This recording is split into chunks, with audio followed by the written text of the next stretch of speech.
Hi, everybody. Thank you for joining us. For those in Canada, thanks for joining us so early. And for those in Hong Kong or Asia, for joining us at this late hour. And today we are very, very, very happy to have Professor Michael Roth joining us from University of Victoria. You can read up Professor Roth's bio on our YouTube page. He was a physicist. He was a physics teacher, a science teacher many, many years ago. And then he's now also the learning sciences, the professor of learning sciences in University of Victoria. And I can't say how much I respect Professor Roth's work. I have all his books on my bookshelf right now. So but I don't want to spend more time. I don't want to eat into the time we're together. So over to you, Michael, to introduce your topic to us, and then we will have our postdoc and student host interacting with you or transacting with you with their questions. Thank you, Michael. Over to you. Yeah. Good morning, everyone. I wanted to begin just with a short comment, because I think that the notion of transaction is misunderstood in the literature generally, because what it takes to understand transaction is to understand movement as movement. And that is not done in the literature, where the two terms, interaction and transaction, are simply treated as if they were the same. So one of the definitions of or the distinction between the two was made very nicely by John Dewey in a text that was published in 1949. And what he says there, how he defines interaction is in this way. In interaction, you have independent things, like as if you were thinking of one person and another person, one speaker and another speaker, and they give back and forth. They speak to each other back and forth. So that in interaction, one thing is balanced against another in a sort of more or less causal interaction. So in part of the literature that draws, or that where people are doing conversation analysis, we have turn taking. But turn taking is exactly against the very idea that transaction tries to promote. Because if you have one turn and another turn, one turn and another turn, you get exactly what the Dewey says is interaction, not transaction. He defines transaction in the following way. He uses the term where systems of description and naming are employed to deal with aspects of action without final attribution to elements or other presumptively detachable or independent entities, essences, or realities, and without isolation of presumptively detachable relations from such detachable elements. So you don't have one speaker, another, and they're in a relation, because that's exactly what interaction is, not what transaction is.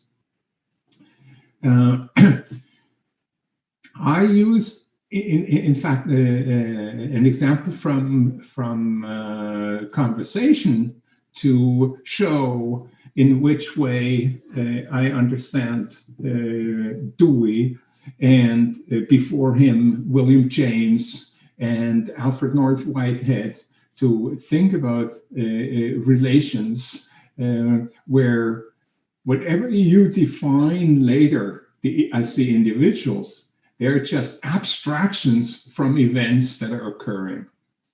So in conversational analysis, you have one turn, you have another turn. But in transaction, you have a together turn, together turn, together turn, because while speaking is occurring in a conversation, actively attending and hearing, so listening and hearing are occurring simultaneously together. They make counterflows.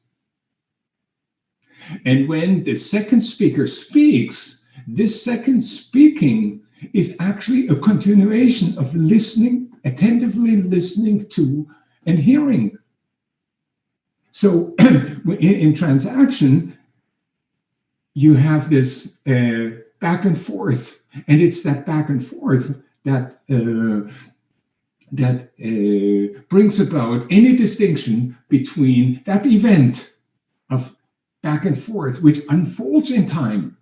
We don't have to focus on this back and forth, this conjointly speaking, listening, listening, speaking, speaking, listening. But we have to look at it as it unfolds in time. These are the events. So they're really sort of two directions in play, which both of them we need to understand as transaction. One is, and it arises, and the theory was very nicely laid out by, or the conception of how events relate was very nicely laid out by Alfred North Whitehead in a very mathematical way. He's a mathematician, a philosopher mathematician. And what he was trying to do, he was actually trying to give a form to ideas that William James had developed, which is things that are alive, that even thinking is, and being consciousness is in the form of event, which does not go punctually, point by point by point, but is spread out in time. In fact, the spreading out makes time. And so events, what we need to understand is that when we begin with an event, not with individual objects, when we begin with an event, then to theorize in terms of event, then what we automatically get is these features of events, that they're concurrent events, which turns out into space. For example, when you take the word as an event in which there are conjoined speaker and listener, word unfolding in time, speaker and listener, then what you might, what we have then is the speakers being concurrently, but in space. Because we have events that overlap in the event of the speaking and listening, hearing, and that gives space. And the unfolding, this one after another, one arising out of the other, gives time. Now, two events, they only relate if either they overlap or if there is a third event that is in common to both, which is like overlapping. So we don't have a speaker and a listener. They don't overlap. In conversation analysis, you have speaking and you have speaking. They don't overlap. Why should they overlap? So the theory is faulty from the beginning. You have to think in terms of event. So Earlier on, I already articulated an idea that sort of, to me, that I began to understand when reading Voloshinov. And Voloshinov talks about, and also a German philosopher called Waldenfels, who is interested in this being with another. And both of them, they say they understand responding as arising in active listening. The first part of responding is active listening and hearing. And the second part is speaking. So what we get is something that in its very feature is extended in space. So there is not... when you listen and someone speaks, you don't know what is coming. And in fact, them, and then Merleau-Ponty and Vygotsky and William James, they all tell us that the speakers themselves don't know what they're saying until they have finished and the set is available. And that's where the difference is. We have to place ourselves into the speaking thinking, and the thought and any meaning that you want to talk about are just abstractions that always come after the event. Now, this also is, of course, interesting in terms of, because you're concerned with students and with learners, and then you can, from an evental perspective, you cannot think the student as a subject. Whitehead is very clear about it. James is very clear about it. What we have is a continuous unfolding. We have to understand the subject, object, anything as abstractions from events. So Whitehead has this somewhat abstruse sounding notion of subject superject, because we are the results of our own doing, a doing that we don't know until what it is, until we have finished.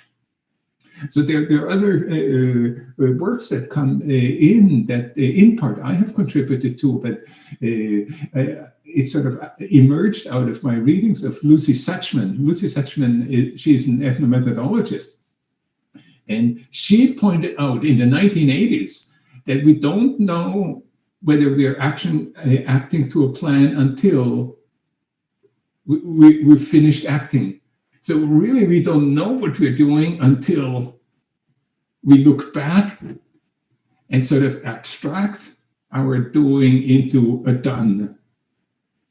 Anyway, transaction then is also an organismic view. We have to take an organism. It's exactly what an organismic view is. And in an organismic view, you cannot take out a part and say it's something on its own. If you take the heart out of a person, it's nothing. The heart is a heart only within an organism. It's beating. And the organism is a living organism. You take the heart away and say a human is composed of a body and of a heart, then you're already lost. So to make one final point before sort of putting the word or allowing you to ask more questions. Gregory Bateson, an American, British-American anthropologist, he said something very nice. He was asking where what we ascribe to people, characteristics, where they're located. And he suggests they're not located individuals. These are all of these characteristics,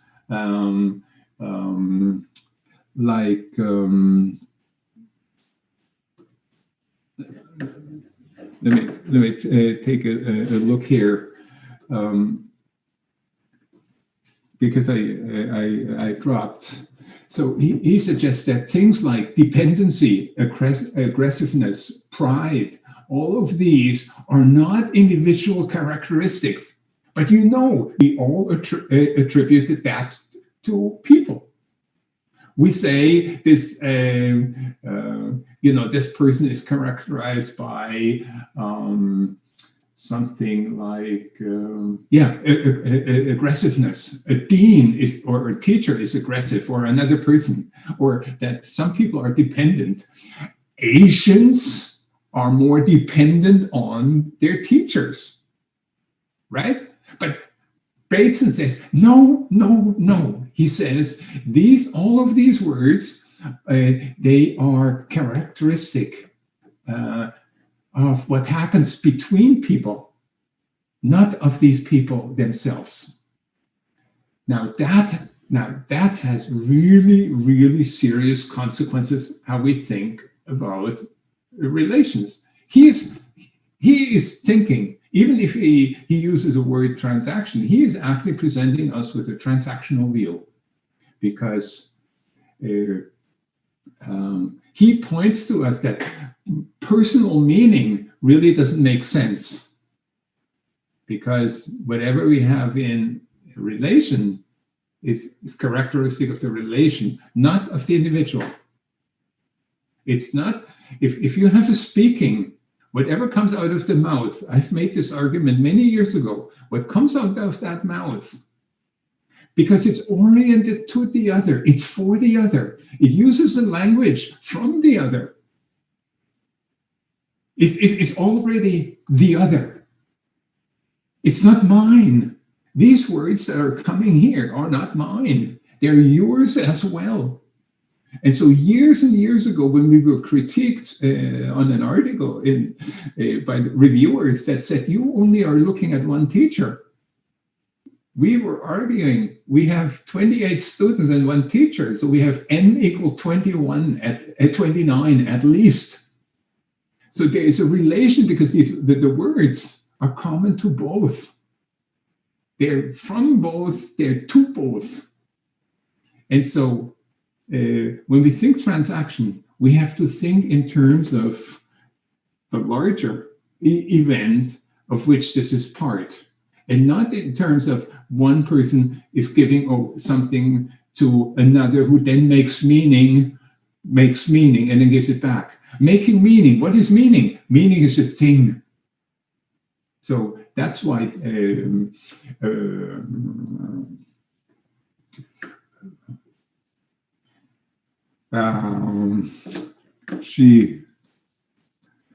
get it here. Wittgenstein is saying meaning falls out of my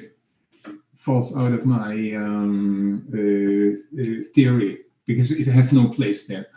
And in fact, the late Vygotsky said, through everything I have done is wrong.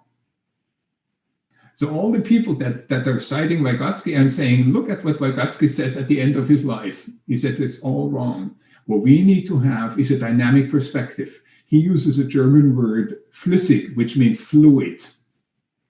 And that fluid perspective is what I have trying to develop, which is an event perspective, thinking the event as an event in which objects and subjects and all these things, relations that sort of stand out, that you can detach, there are abstractions.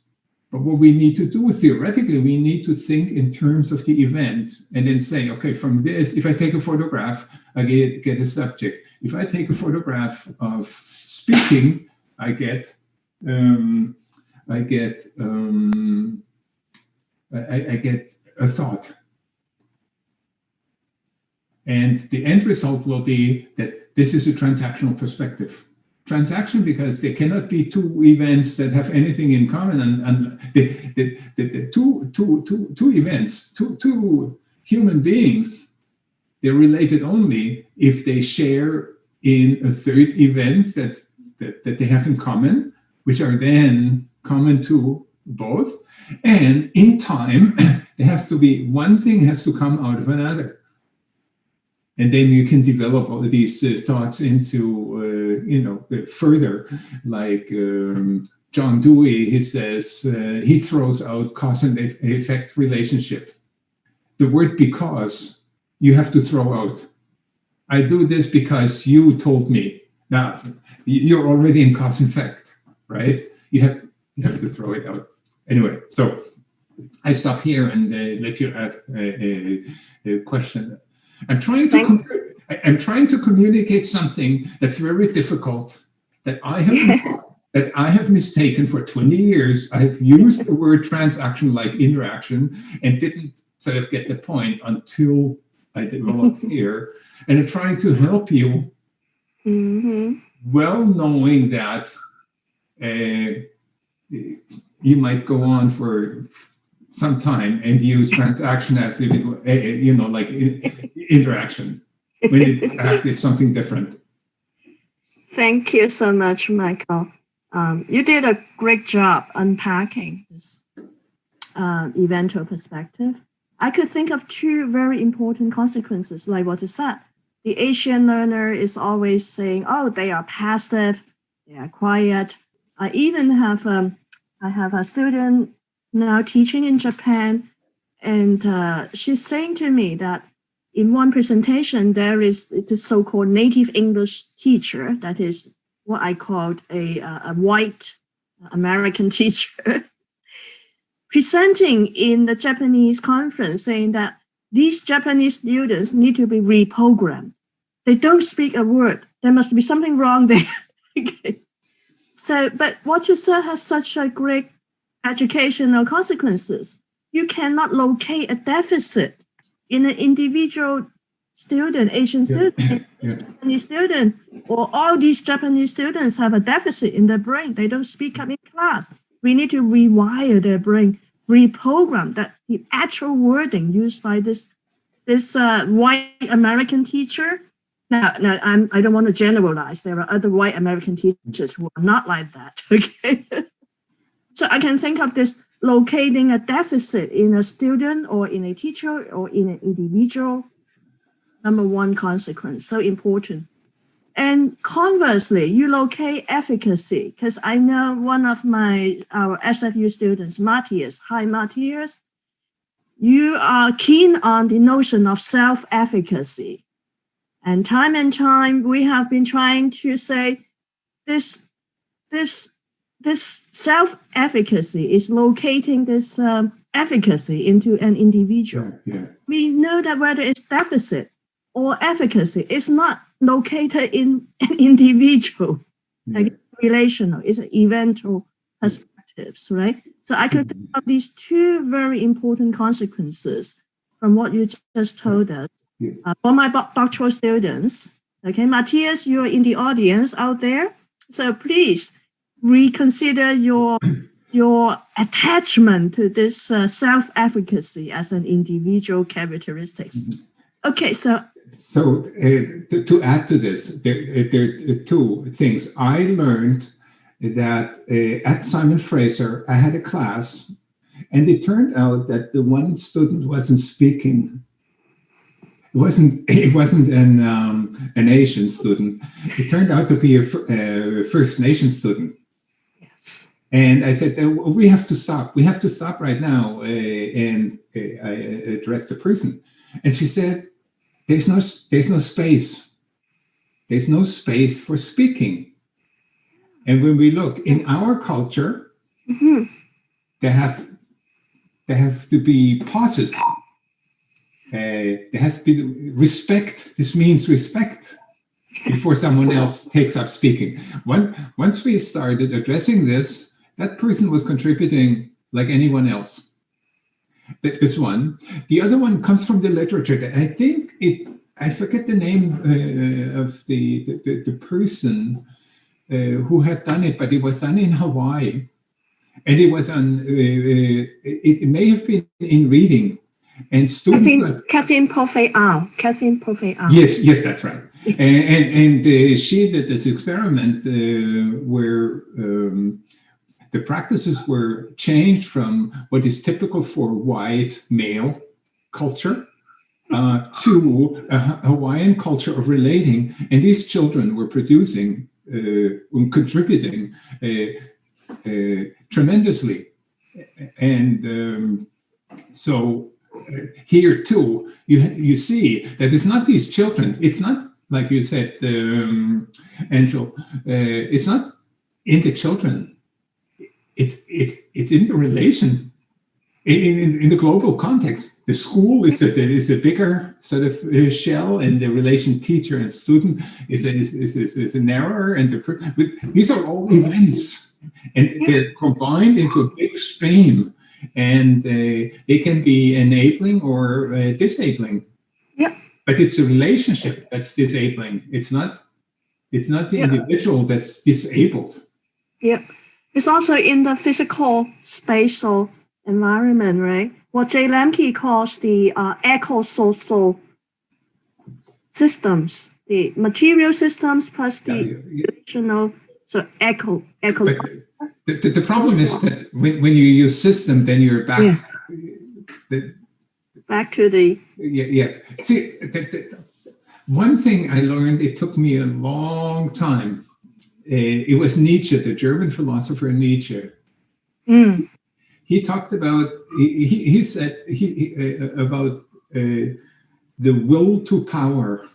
Yeah. And of course, thinking in terms of objects and events, they were useful for us because they allowed us some planning. If you think in terms of events, then you bring the unforeseen. Every second of life is unforeseen. Something drops. You hurt yourself. All of this is unintended, and yet it happens all of the time. So if you think in terms of the unforeseen, the unforeseeable, then of course you can't plan. But planning involves some kind of abstraction and saying that sort of certain situations, they will appear again, rather than they're novel in themselves. And so this is what I understand Nietzsche to talk about, the will to power, and using concepts and using this thing, the focus on things and subjects that sort of gives us a certain level of power, but it leads us to misunderstand. And he was the point where, in my note that I sent around, he made the point by, he said, if you say a student is learning, he says, wrong. Because what we need to focus on is what there's a happening. And when we abstract it, then we get a student and we get learning. But we're not focusing on the event. Well, he actually used, flash and lightning as a subject that does something. If we think of a subject that does something, we're no longer with the event. I certainly agree here, and but this brings us to this key concept in our literature. I mean, in education literature, agency. That a lot of our colleagues are also very much attached to: student agency, teacher agency. So I want to float this question back to Phoebe, because you asked about agency. You talk about agency a lot because that's the identity literature, the agency literature in our field, education field. So I'd like Phoebe to ask you this question. Over to you, Phoebe. Thank you for the time and explanation. Yes, actually, it really aroused a lot of my curiosity about how transactional perspective may lead to student identity developments and teacher identity developments. That because you've asked us to focus on event and then think of an event only as an event. Then because in my everyday life teaching experience, and also when I receive teacher development training, we focus a lot on how to arrange the classroom activities, how to design pedagogical cycles. So to me, a lot of subject, verb, object in my mind, and also the agency keyword is in my mind, because we try to develop renovative teaching cycle and use curriculum genres to support all this. So how can we develop teacher identity, student identity without mentioning a lot of the traditional identity perspective like agency? And would you mind sharing your perspective from your transactional ontologies? See, one thing that I've often said, emphasized to people that I've worked with, is educators are in a bad spot because their task is to fix others, right? To fix, to make them literate, to make them this, to make them that, this puts you in a bad spot theoretically, because you need to take the perspective that Nietzsche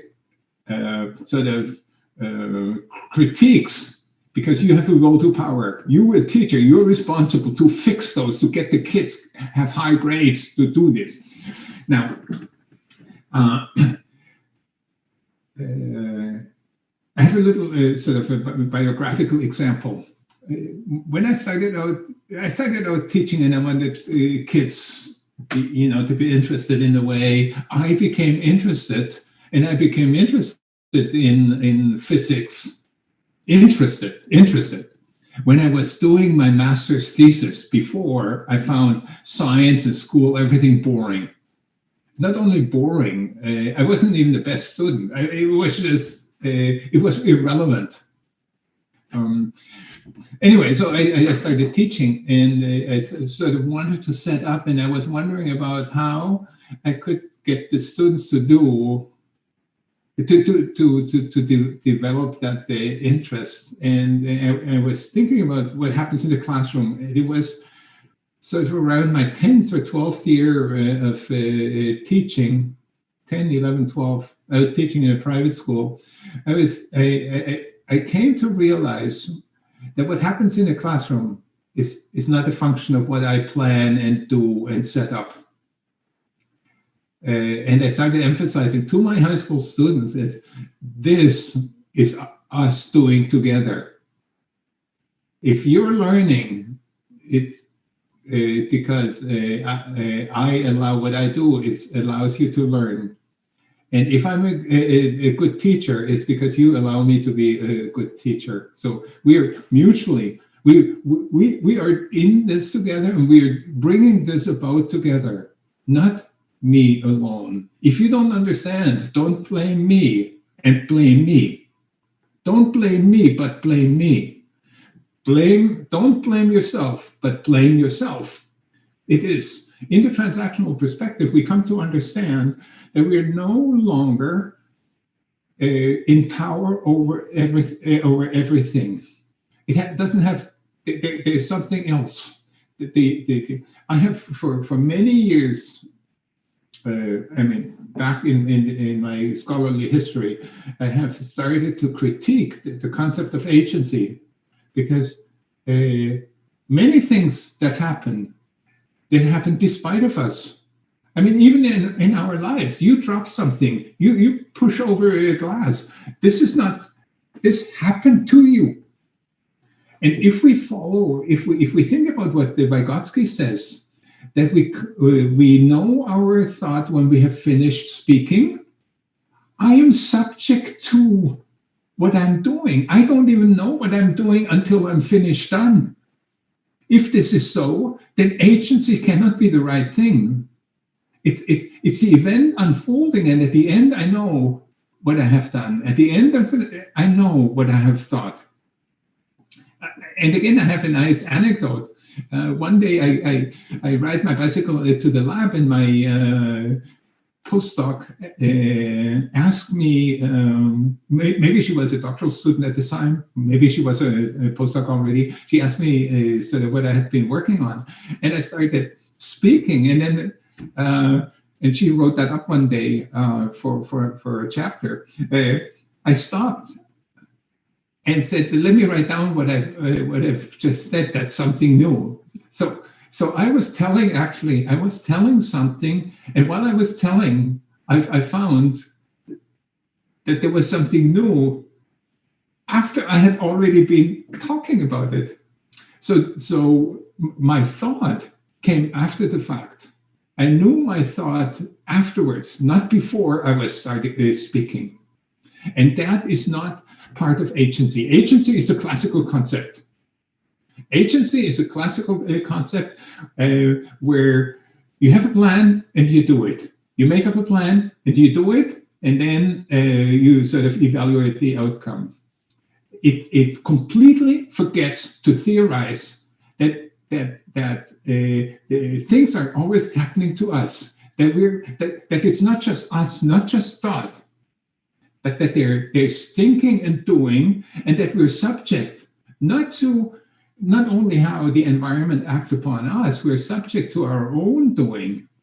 And so I have started using the phrasing, we're subjects, okay, but we're also subject and subjected to not only the context, but to our own doing. So there's something occurring, something which I have called radical passivity. It's radical passivity because it's not like I sit back, I'm not going to talk. This is not what I'm referring to. Radical passivity is that I'm subject and subjected to my own actions. Why did you decide? Why are you deciding not to talk? And people can ask, well, you're subject to something that you don't even know yourself, right? So Phoebe, for me, teaching has radically changed when I came to understand that I'm part of a mix, and that what comes out of the mix is in part myself. Even though people say, my students that they liked me as a teacher and I had high teaching evaluation, there were many lessons at the university and at high school when in the evening I was thinking I could have done better. In fact, I changed. In the process, I'm changing, and I'm becoming a better teacher by being a bad teacher, or by having not done, achieved what I thought we could achieve. And so I've been understanding myself, not in terms of agency, but in terms of being part of these events where who I am, is itself an outcome. But that doesn't mean that I have to abrogate my responsibility. But there's also, part of this is my responsibility, but it's my responsibility is part of a collective responsibility, where you, a student, a listener, you're also responsible. And if you don't like it, then you're just as responsible as I am. And now they're enabling sort of things that we can do. But coming to understand yourself as a teacher, as being part of this, of an event, as part of this event, and where who you are, your identity, your subjectivity is itself continuously becoming, and the outcome. That has radically changed my thinking about identity. Because identity is something self-same. And exactly that's what the transactional perspective is seeking to overcome, right? Because if you talk about identity, it's something, Paul Ricoeur wrote a very interesting but very difficult book. It's Oneself as Another. And the Russian philosopher who interpreted Vygotsky, Felix Mikhailov, wrote some very interesting thing where self and other cannot be separated. They are, self and other are the outcomes or abstractions of movements that themselves create the boundary between self and other. And last point, that's something that you might be interested to read. The philosopher is called Nonsi. It's a French philosopher. I can send you the reference. Jean-Luc Nonsi, he wrote a very interesting piece. It was 1993. It has to do with the idea of translanguaging. Yeah? Jean-Luc Nonsi, and he was reflecting on the situation in Sarajevo, which is a city in the former Yugoslavia, and it's actually the city where the First World War, there were events that happened. A crown prince was shot there. The Austrian crown prince was shot there, and that sort of started. That was a sort of an event that out of which developed the First World War. And he was reflecting on, and he says there is no such thing as culture because it's a mix. It's a continuous mix. There's no such thing as a language because all of this is already a mix. But if this is the case, then that may ask questions about the very idea of translanguaging, because even only in English, even if someone only speaks English, they're already translanguaging, because difference is within the very concept of language. So translanguage is nothing special, because that is it's what is happening. And I think that the person who really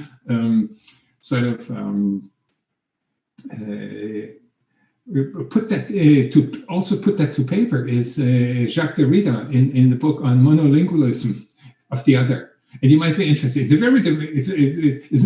It's a difficult reading, and I once had a seminar, and it's a very thin book, but it was a whole seminar we spent assisting students in trying to unpack. And he also makes, I think, that point.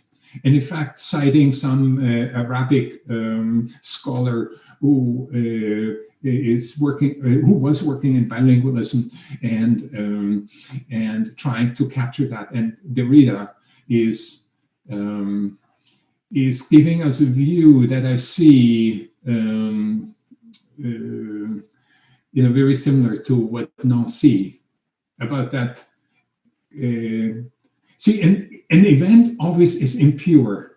If I take an evental perspective, then that makes clear, because in a liquid you cannot take, they are not individual parts that make a liquid. That's a problem with the notion, Angel, that you're referring to, that you're attributing to J. Lemke in a paper that I have on theories of translanguaging.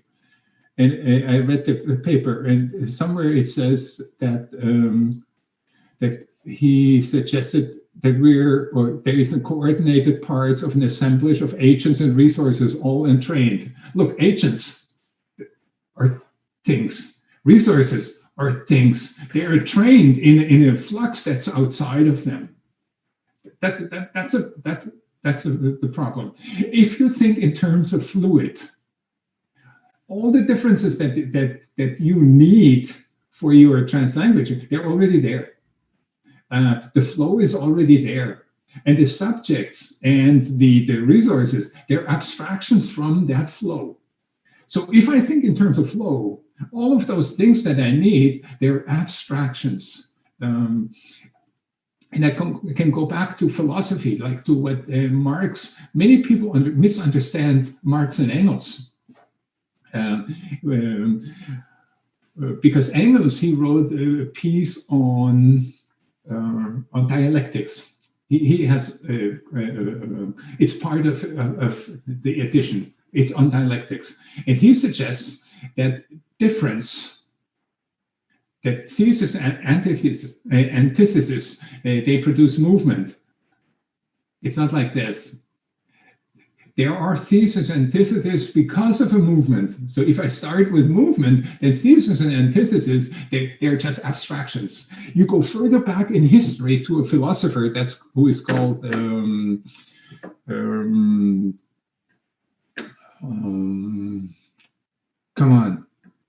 Spinoza. Spinoza, he was opposite to Descartes.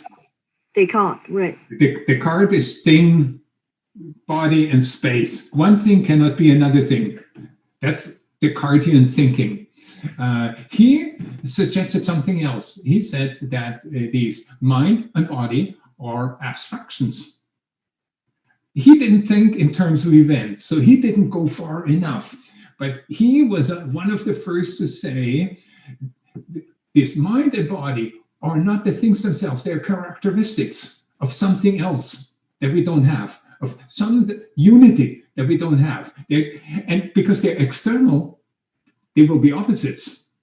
But these opposites, they don't drive the development. It's because the thing itself is developing. So that's where later thinkers, then like Nietzsche, like Bergson, like Whitehead, like James, and all of these, they went further than the Spinoza.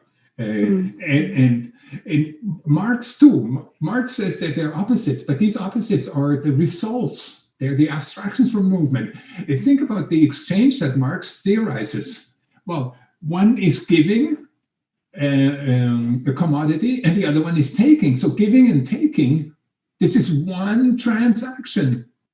It's not the action of one followed by the action of another. It's a joint action. Anyway, and one more comment to the translanguaging. So if anything, and I'm thinking there in terms of what Mikhailov, the Russian philosopher who, philosopher of psychology, in psychology he worked, he said that this boundary that you need, there is a boundary because you're saying translanguaging, which means from one language to another, that itself is the result of a movement that's going on. Because that very idea of being able to distinguish between, let's say, someone speaking Cantonese and English at the same time in a classroom, that itself is an abstraction from an unfolding of thinking and speaking. So I think that if you try it, even not if you didn't write it right away, but if you try to start thinking in terms of, okay, what does that mean? What are the events? Do these events relate? If not, I'm missing something theoretically. Practically, it might take you even longer, but theoretically you could start. So what is the event? And how is this event related to another? And only if two events if they're synchronous, then they have to overlap somehow. So two people in conversation, they overlap because the word is common to them. It's ringing. It's ringing in the mouth and tongue. And neck of one, and it's ringing in the ears of another. The word is common to both because this ringing is an event that is common to both. So now I have this event. I think in terms of the person, the speaker, not knowing what she or he is thinking until they finish speaking. I have an event. So if I only know what I'm thinking once I have finished, that means that I'm actually becoming. Now I have an event of becoming. So the thing that's not easy is putting it down into language, because as soon as you put it down into language, you deal with the history, with a language history that focuses on things, naming, and you're sort of having a hard time. So that's I think the tricky part. Precisely. I have a doctoral student in Hong Kong, Amy. Amy is watching now, and she's doing this analysis of the classroom, science classroom. And traditionally, people in Hong Kong would say, the teacher is code switching, or students are code switching between Chinese, Cantonese, and English. But as you said, even though the students are not speaking anything, it's still it's part of the event, and you cannot say, "Oh, the student is only thinking in Cantonese or only thinking in English." I mean, it doesn't make sense to say the student's only thinking in. It's all happening together, and not just languages, but all those other things things that we're still talking about. But the flow of the event. Now, this brings us to Bongyi's question. Bongyi, Dr. Song, postdoc fellow here, she has a question about what's the unit of analysis. I mean, this is another thing in our research methodology. I mean, when they write your PhD thesis or your research article, the reviewer, the journal reviewer, the examiner, what's your unit of analysis? Now, it is not a turn taking in the conversation analysis. Now you're saying it's an event. So Bongyi, could you ask your question? What's the unit of analysis? So thank you so much. First of all, one of the things that I really like about is that how you conjoin the speaking and thinking. And from the conversation analysis perspective, the focus is on speaking, and they theorize it's a radically aiming perspective, and you brings us different light of that somewhat ignored perspective of listening, active listening, and how these are part of the flow, and so a lot of thinking going on in my mind. But I'm still grappling with the tension between the interaction and transaction, and please forgive me for the layman's question. So in ethnomethodology or conversation analysis, they often the unit of analysis focuses on turn taking, and then in language socialization they focus on language events. And I wonder in transactional approach, what will be the unit of analysis? Because how can we conceptualize notion of flow? This goes into some of your data in your paper, when a lot of your data that you showed is focusing on the videos of how people interact. And I also wonder the viewers, it's not just, the flow isn't just about how people in the screen are interacting or actioning, but there is another flow of the viewers and the viewees. And this isn't necessarily focus of the analysis, but especially when it's come in our now system, because of the development of technology, where the CCTV surveillance is common in our grounds, we tend to the unintended observer orients our movements. So, for example, when there is a CCTV and then right below the camera, there is a sign say, "Do not throw any trash," and then there's a trash can. Then people will not throw the trash can because there's a camera. And so I'm just kind of curious. We have so many affordances. From audio recording to video recording, and then now the video recording becomes more portable and happening more and more in our lives. And this becomes more challenging when we are trying to think of what is flow and how can we define in terms of logistics of the research, how can we kind of strain, this is the kind of flow that I'm gonna look into. Yeah.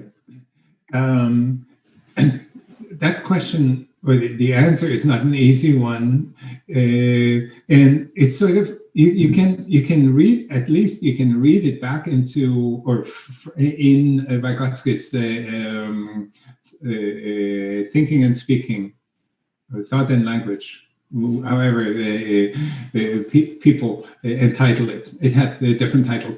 And that is a focus not on meaning, but on sense. And Vygotsky says in the last chapter, in chapter 7 of Word and Language, or Thought and Language, in the last chapter somewhere, he talks about, he shifts to sense. And he says that we need to focus on sense. And then he says the sense of the word, the sense of speaking is not in the word. It's not in the sentence. It's not. And he says ultimately the sense of the word is the world as a whole. And that tells us something about the unit of analysis. Okay, we have the event. But an event unfolds, the universe unfolds continuously. And it's the universe as a whole that is the whole, the unit. And now anytime you make a cut, it's artificial. You're taking out a part and trying to understand it as differently from all the other parts. So now, how do we go about the unit of analysis? We have to make a pragmatic choice. So most educators, when they make pragmatic choice. They look at just teacher and student, but teacher-student. They don't include the fact that they're conjointly in a classroom. They don't account for the fact that they're part of a school. They don't account for the fact that the school is part of a neighborhood. And what happens in the school or in the classroom, it also depends on what is happening in the neighborhood. You go to an inner city school in Philadelphia, where I was, where you go out and you as a student, and you might be raped because you're a woman, and you go out as a guy and you get killed, and people actually got killed and raped there outside the school where I was working.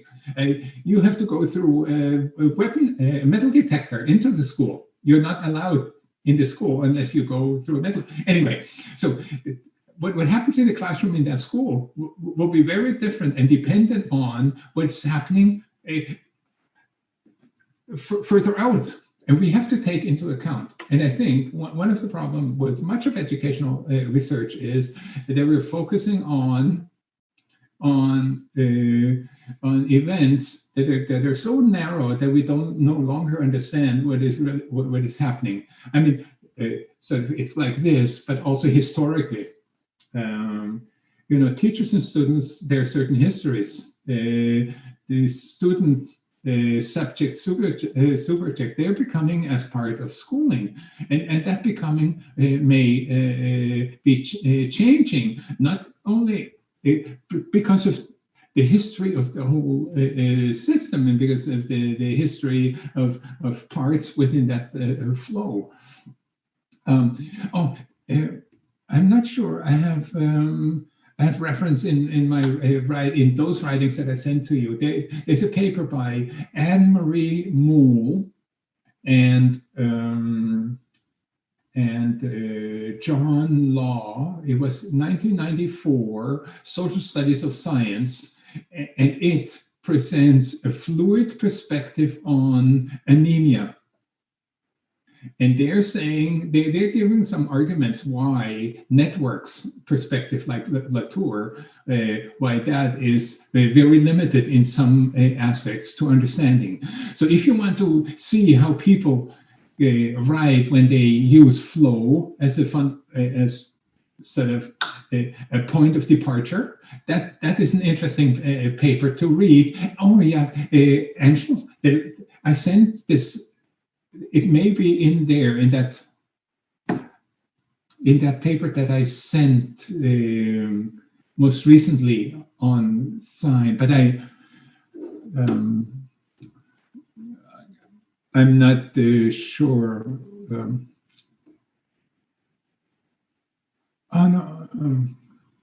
Okay, I wrote another paper where I had some these ideas. Yeah.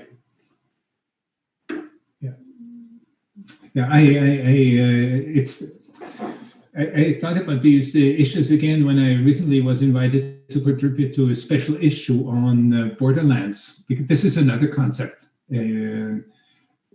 which is misconceived. Just like in the paper that the chapter that I sent to you recently, where I'm thinking sign, because the issue with sign, and thus also the issues with that we need to consider, with the work of J. Lemke, is there is no such thing as a sign. First, people confuse sign and signifier. They use the word sign and meaning, where other people say signifier and signified. So this sign, but from a semiotician, the sign is a relation to a thing and the interpretant, right? They sort of, some people use a triangular relationship, but all of this is problematic in a transactional perspective, because we have to understand this as abstraction. So even a sign, a relationship is an abstraction. Borders are abstractions because they're the results of events. So your question in unit of analysis, there's a pragmatic choice that we're making, and so in that, did I send around this paper with the police killing in Toronto? You see that I'm trying to not to blame the police and not to blame the person, but there is an event that is unfolding, but that event has a history. Why is it why was this police officer, or not why, but this police officer being assigned to this particular duty at that particular night rather than to some other place in Toronto? And it could have been other people. So the outcome of what was happening there is completely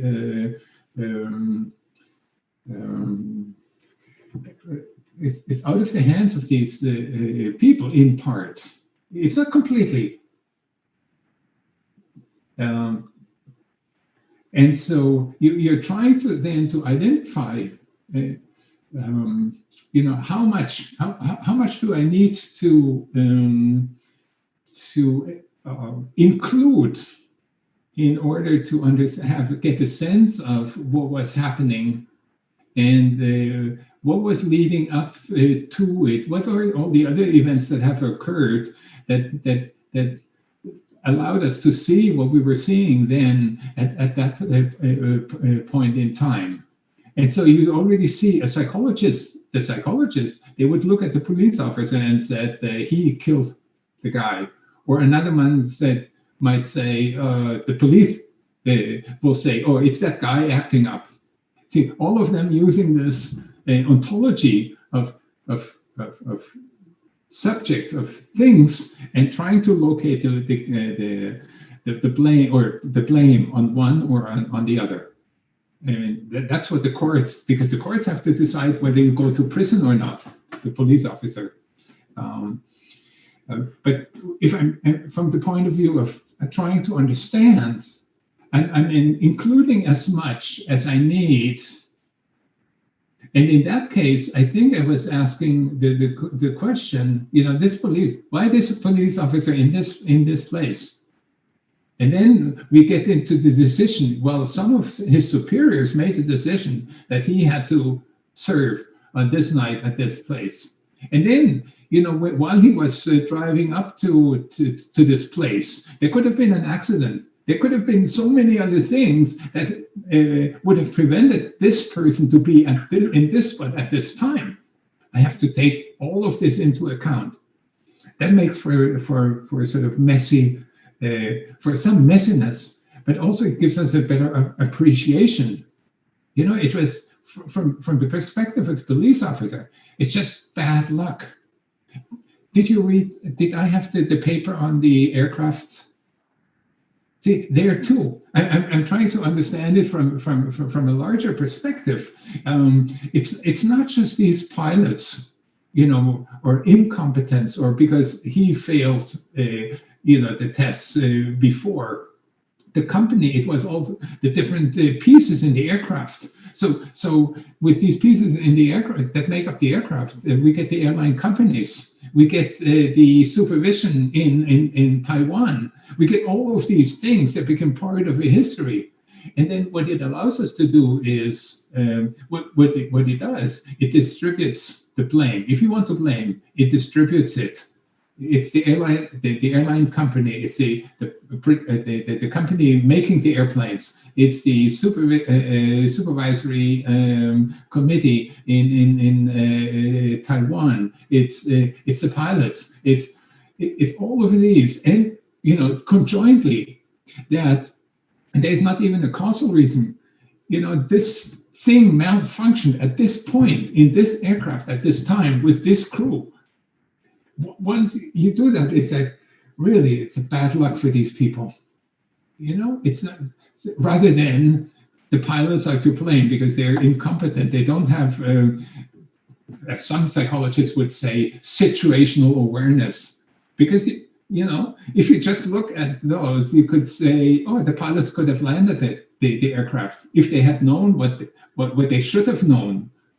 And then you have a very simple, and you can say, case settled, and we found the guilty person. But theoretically, I find it not very satisfying for understanding the event that sort of have unfolded in this way at this time, unpredictable, you know, with what is. And this demands from you, you know, how much do I need to include? How much am I willing to include? And in fact, by doing so, this allowed me to shift this implicit blaming. Like in the report, they're writing all this stuff about situational awareness. That means situational awareness in the classical theory is attributed to a problem up there in the pilot. They're malfunctioning up here, or they have too little situational awareness. And so, although they say we're not blaming anyone, and then they write a big thing about situational awareness, which only can be attributed to pilots in this classical perspective. So I'm willing to take first of all to take the whole cockpit. So I take the machine and the three pilots that are in there, and then I go further because I'm backtracking. What was the faulty part, or what had happened? What were the events? Well, there's some things that they did not function the way they should. So then I'm already back with the airline manufacturer. And so what happens that in the course of my investigation, my unit of analysis, because I'm not willing to stop, I have to include more and more. And now there will be lots of stuff, you know, very thick. The flow is very thick here.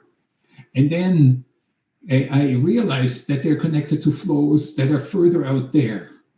And so my unit of analysis is also fluid because I may have to make pragmatic choices. But of course, if I had just stopped with the pilots, then I wouldn't have understood that there was something going on. And in fact, I discovered something that wasn't even in the report about the pieces of the aircraft giving different information that should have alerted the aircraft system itself. But because of my willingness to go further in my unit of analysis than just focusing on the pilots and what I supposed to have been, you know, the reading of the instruments.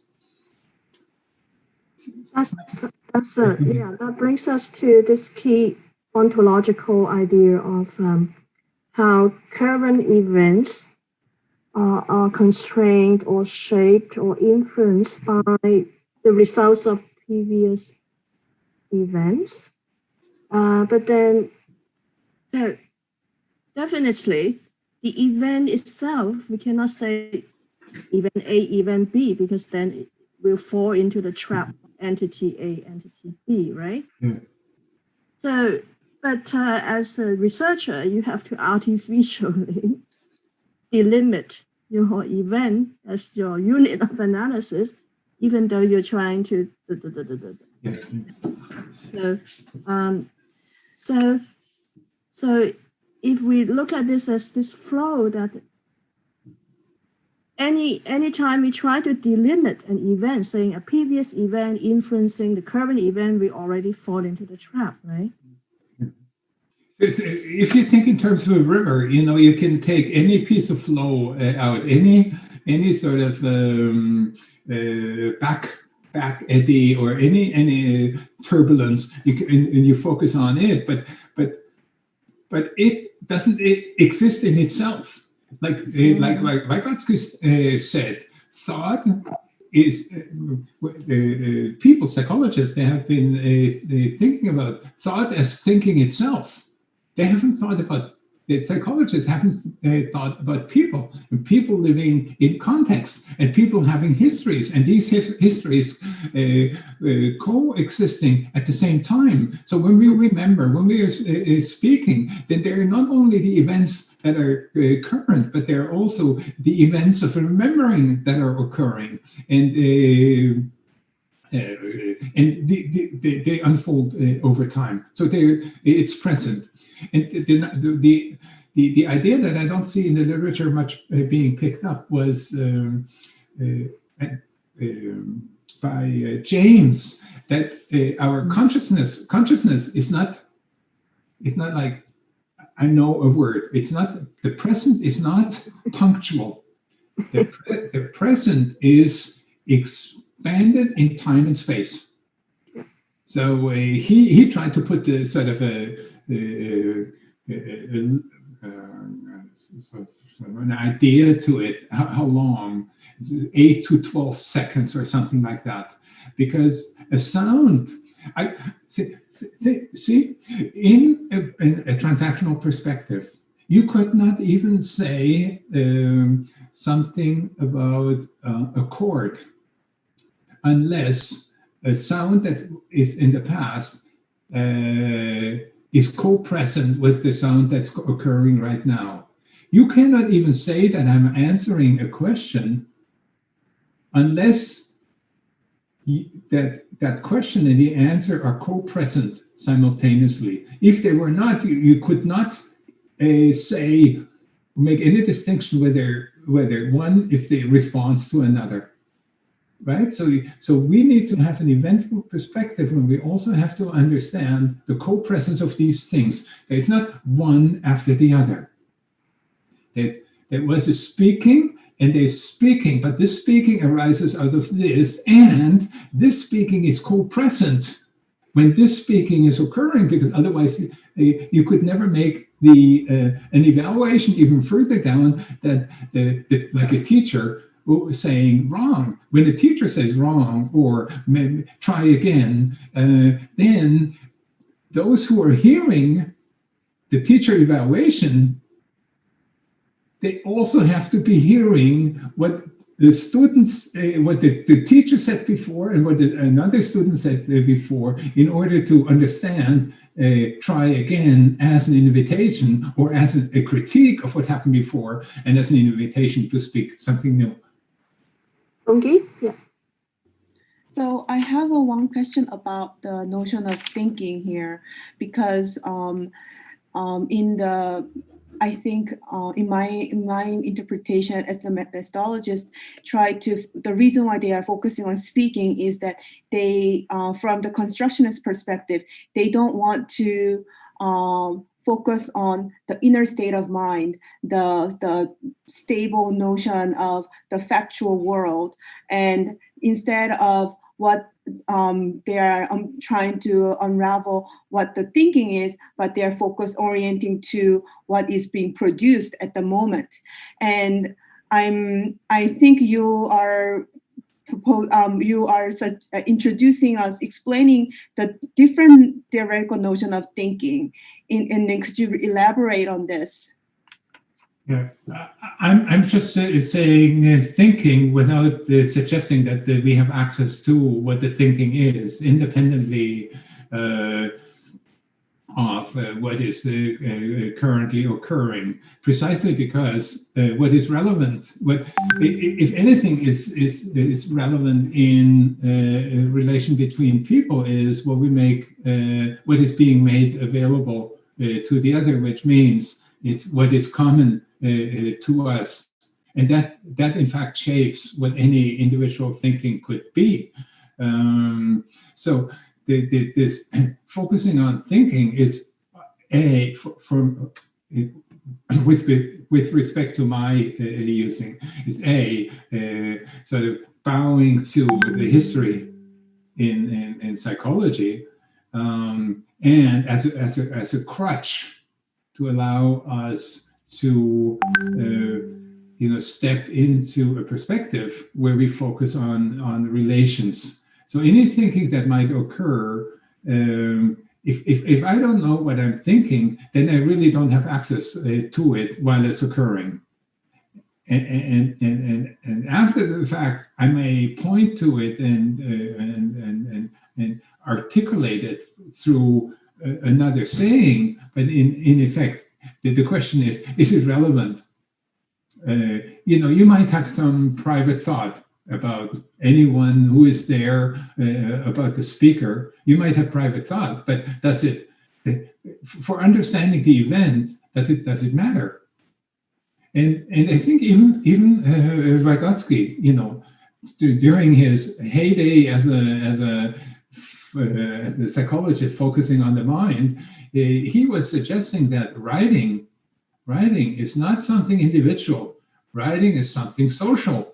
Even your writing into your personal notebook in your diary is something social through and through, because you're speaking to yourself as in a way that you're speaking to another, or writing for yourself as you're writing to another. So with respect to thinking, we don't really have, we're confusing something, and again, Vygotsky is a helpful reference. He says in a piece on concrete human psychology, he says that the brain is just a tool for the person. It's not the brain that the brain is just a tool for human beings to do whatever they're doing, which is acting in a social world. And we don't have direct access to what the brain is doing, but we have access to what we're doing, what is available to everyone. And the fact what we call thinking, which is this is already something social, because whatever we can think, think is such that it assists us in producing accounts of our own actions in ways that make sense to another. See, my point is that if this is sort of a radical perspective on the social, if you think in terms of real bad things in our societies, let's think murderers. And so we clearly blame it on individuals and say they got to be executed. And in many countries in the world, they're still executing these people, rather than thinking, okay, where does this come from? Okay, you have to ask, this particular person, well, what are the events in the past that the person participated in? And this is one. And the other thing is that in society, it's actually fully possible to think defend what you're doing, killing people or robbing stores and so on. It exists. People do it because it is a way. Even though most of society rejects it, it's still something that makes sense in terms of our culture. So again, for me, this is expanding the unit of analysis. It's the same you have to do when you look at school. A lot of the work in schooling and in psychology has been done sort of from a middle class perspective, with middle class audiences, participants, the students who agreed to participate, or who agreed, even disagreement to participate is part of events that you need to understand. That the teachers writing to the parents whether their children can participate, and then most of the classes, like I had only one child in 30 years of research, only one child not having the permission to participate. But that is because there's a whole strain, there's all sorts of things that are going on that lead to what I abstractly can say people participate. But they participate because there's all sorts of things that have, Jay Lemke would say, entrained, that pull. There's a flow that pulls other flows into it. If you have in a stream, if there's a current or if there's something, there's more water being drawn or more fluid being drawn to certain areas than other areas. And this has to do with with the unit of analysis. How much do I include in order to understand that children participate or that people rob stores? It is because it is understandable and out of the events. It's not just these people. It's that these people they become their subject as much to their action as they're also the subjects of these actions. It's not very nice to think in a way that, for example, in people.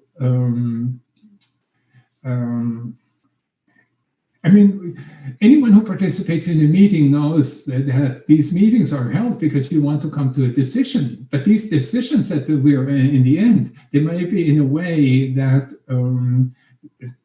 are unanticipated by anyone who is participating in the meeting. When you look at a couple or a family in trouble, there are events that are unfolding that end with one killing another, one beating another, even though they didn't start, early on, they didn't intend to do these things. They're also pulled by the events. They're subject and subjected to these events. And some of these events, they just they become stronger and stronger and stronger, and then end up with outcomes that people are not that they have never intended. And so I think the transactional perspective from an ethical point of view also has led me to refrain from laying blame on these people as if these people were bad or retarded or whatever a problem, and look at the larger context that makes it such that we find to ourselves to be who we are. I often have said that as a scholar, I'm marginal. I'm marginal because I'm not at the core of any community. I've been publishing in so many different communities that I'm in these communities everywhere. I'm sort of on the margin. But this is not just my doing, but it's also my doing. And it's not the doing of the community, but it's also the doing of the community. If we look at larger perspectives, then both the communities, myself, we find ourselves in to have become who we are. And so in 2009, I received an award, NARS. It's the National Association for Research in Science Teaching, which is the most prestigious award that this organization gives because it's for a career. And in my acknowledgement, I said, it's not, if you really think about it, it's not me. Because my writing have emerged out of this community. And it's the community that has been reading what I have been writing. And so it's not me that led to the fact that so many people have been reading what I've been writing. It's because the community made it possible, and I'm just part of this community. And then the community decides that they want to honor just one part of it. When in fact it's themselves, who are responsible to have read so much or enabled that I could publish what I published. So I'm as much the outcome I emphasized in the acceptance speech. I'm the outcome of what is here rather than the agent of it. Mm-hmm. Yeah, I have your book here, Michael. Yeah. A Singular Plural Perspective. And I have a colleague here from SFU, Sean Chukney. Sean is my science math educator colleague. And he has this question for you, typed in saying, Mead talks about me and I. So if me is different from I, and is this me or this I influenced by the past? So that's the question I'm reading from Sean Chukney, my colleague at SFU. He's a mathematics educator. Yes, so in my own writings, I haven't focused so much on who I can be is what the community and the universe as a whole allows me to be, makes me to be. And in this, make the universe as a whole, I'm also one of those, parts, the acting parts. I think what people focus on too much is one of Mead's books on, how is it called, the self that everyone reads. Do you know? Most people read just the one book by Mead, and it's the one that's the least interesting. In fact, Garfinkel suggested that a person that he had interacted with, the most interesting book by Mead is The Philosophy of the Present. And I find it the most interesting, that and the philosophy of the act, I find it more interesting. And he focuses there less on me and I as things and more on transactional perspective, even though he often uses the word interaction. And what I'm saying, what I've been saying just now is what Dewey actually also says. Dewey says that Mead, even though using sort of interactional discourse, is actually a transactionalist. And so Mead, in his book on the philosophy of the act, he sort of writes how that separation of individual and environment, how that is occurring, how our relationship, it's that reaching out towards the object is not the way it starts. It's the reaching out that produces the object and the subject. The child going like this, this reaching, the event of a reaching is the source of the object to be reached for, and the subject doing the reaching. And again, what you find then, the subject is the result of its own action, because the subject as such is not the beginning. This is not how the development of the individual begins. The individual develops psychologically with the reaching of the hand, and self-other distinctions. They're born in these initial movements. And we know it to be because in the animal world, there are biologists having done experiments with kittens, where they take one kitten that's in a cart, and another kitten is pulling the cart. Held and Hein are the two scientists. And so when they then test these kittens later, the one that was pulled around in the world had no notion of the world. They were falling over cliffs and they were running into walls. So even though they were in the world, they could have constructed their reality. They didn't construct anything. Because at the beginning is movement. If Mead said anything, at the beginning is movement. And for human beings. And it's out of that movement that the object, the other, and the self arises. But the other, because of the reaching, the reaching is also attributed to the object as resisting.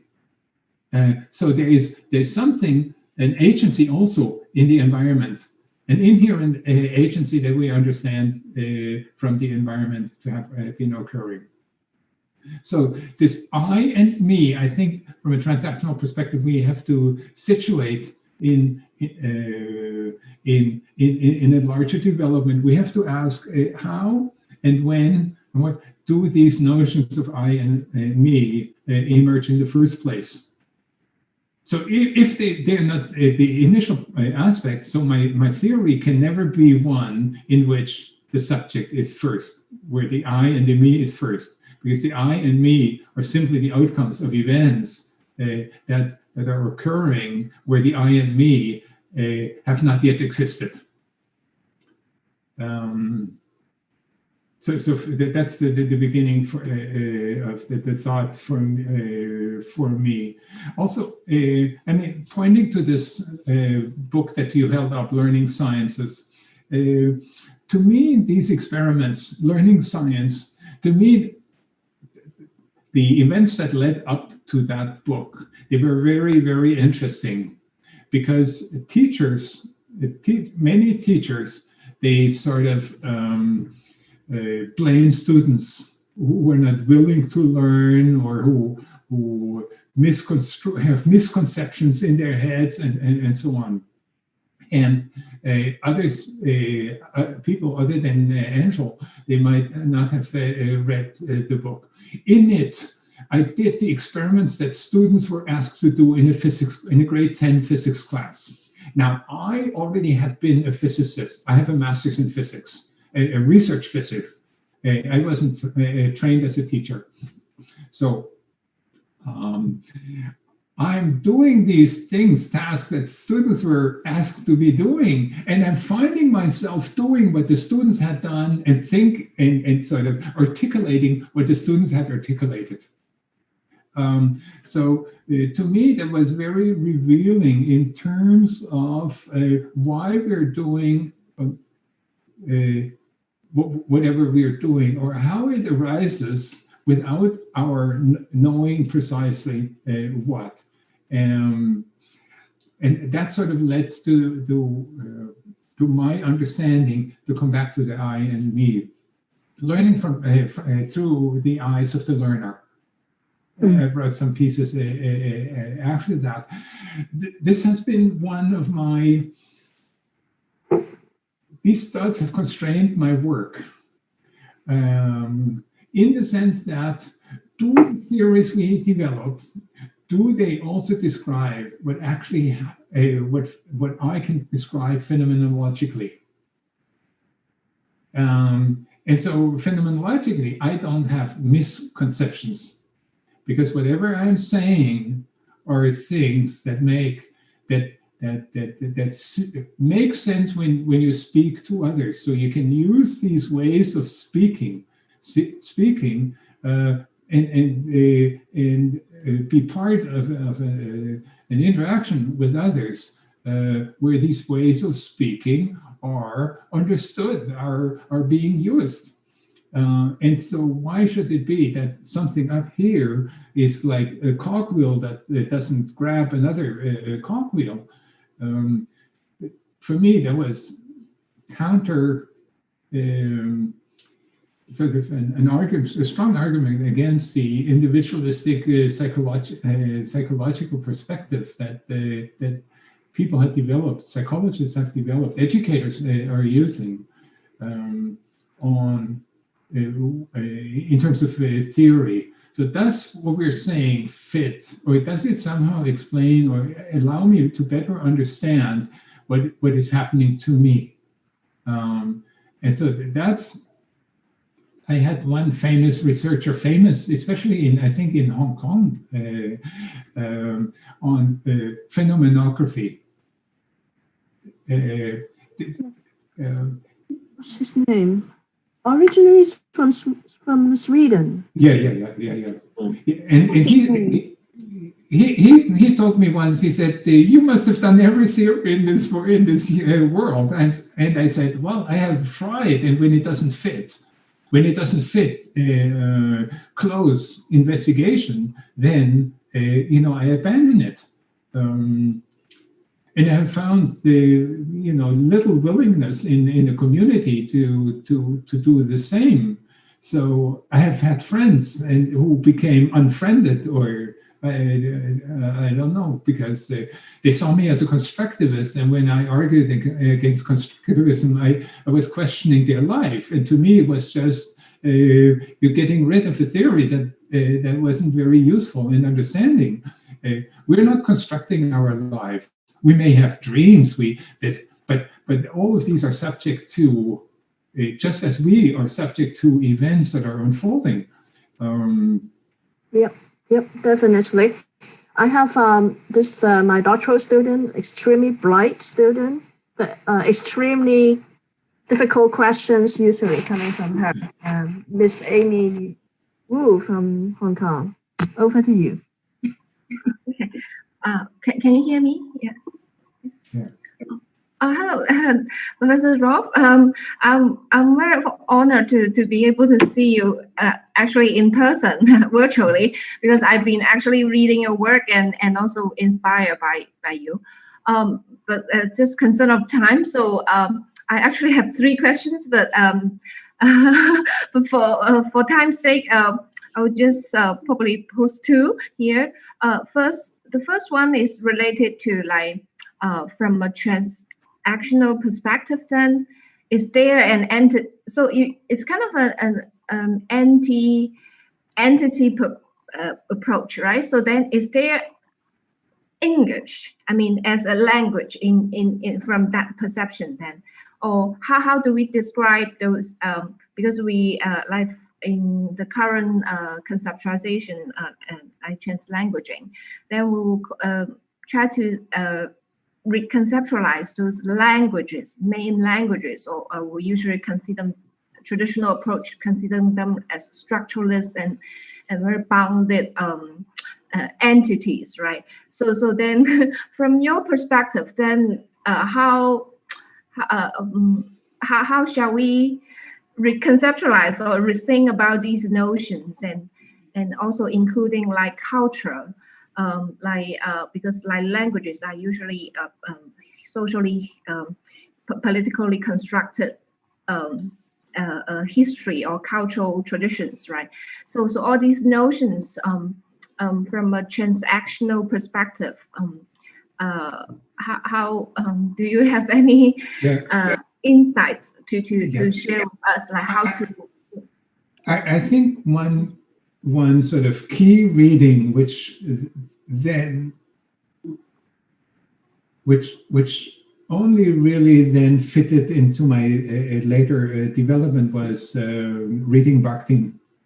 And I think Bakhtin, he was explaining, he was trying to explain or make some suggestions about the novel and the development of the novel. And he critiqued structuralist approaches. He said, if we are looking at the novel from the 1600s and the novel from the 1700s and from 50 years later and so on, when we look at these novels like snapshots, then we don't understand the history of the novel. We understand the history of the novel only from a perspective of language, of living language. And the living language is a language that changes. And so one of the problems that I have with structural approaches to language is that language is living, and it's not just a coded system. And I use a standard example, and I'm saying we should be thinking about language from this perspective of the most difficult situation. So I had a piece in linguistics and education. It was on a classroom situation where you could hear the word on the videotape. You can hear the word penis in a physics class, penis, 10 times. And so if I look at that and say, okay, penis is a male sexual organ, okay, I don't understand what is happening. And if I want to understand this happening, I have to understand it from a living perspective, and I have to move away from meaning. What's the meaning of this word? Well, there is no meaning. There is a game going on. So taking a perspective on language as something living, and continuously changing is something that we ought to do. And language as occurring in particular events and being shaped by these events. So the language may be different before the event and after. And I wrote a piece on taking a sociological and a historical perspective on language sometimes back about how new words come into being and disappear.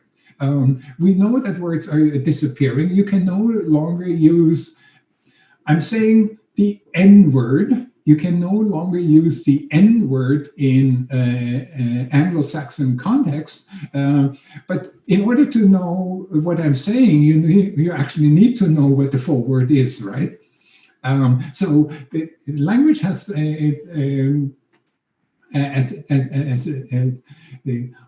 what the Anglo-Saxon culture is trying to do right now is to eliminate the word Negro from being used, right? So the word is being used less and less, in part because of constraints, political, legal, cultural, and so on. And at the same time, words are created all of the time. It turned out that nowadays everyone says, let me Google this. But very early, Google was just created, and the verb to Google didn't exist. But my wife and I were sitting and having lunch or dinner. We were having dinner together, and something happened, and I said, a question arose, and I said, in French, I said, let me Google it. I used it as a verb. Similar, it made sense to both of us because similar to Xerox something. And so a word was created before I ever had heard. But apparently people in other parts of the world also had used. So these new words, they're created all of the time. And dictionaries have. So we need to understand. So this is a more global perspective. And then if you look at the situation like the one that I was referring to, where the word penis is used 10 times in a row, you need to understand that it's not the same penis word. Because every time that it occurs against a history of its occurring in the universe as a whole, but also in this particular context. So something else is happening. So the word, we cannot say that there's a word that's constant. It may be a sound, that it's the same sound, or that it has a relationship to other sounds that have been occurring. Is one thing, but we need to understand it's no longer the same because its contexts are 1, 2, 3, up to 9 times having occurred, and then it occurs a 10th time, and then someone says, you won. And you understand that a game has been going on where the sound word had a particular place, was in play, but it changed.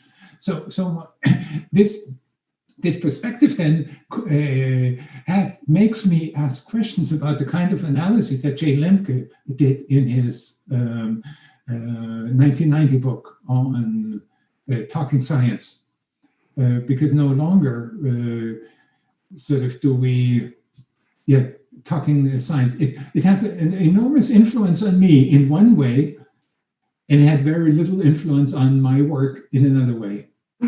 Like his structural analysis made no sense to me because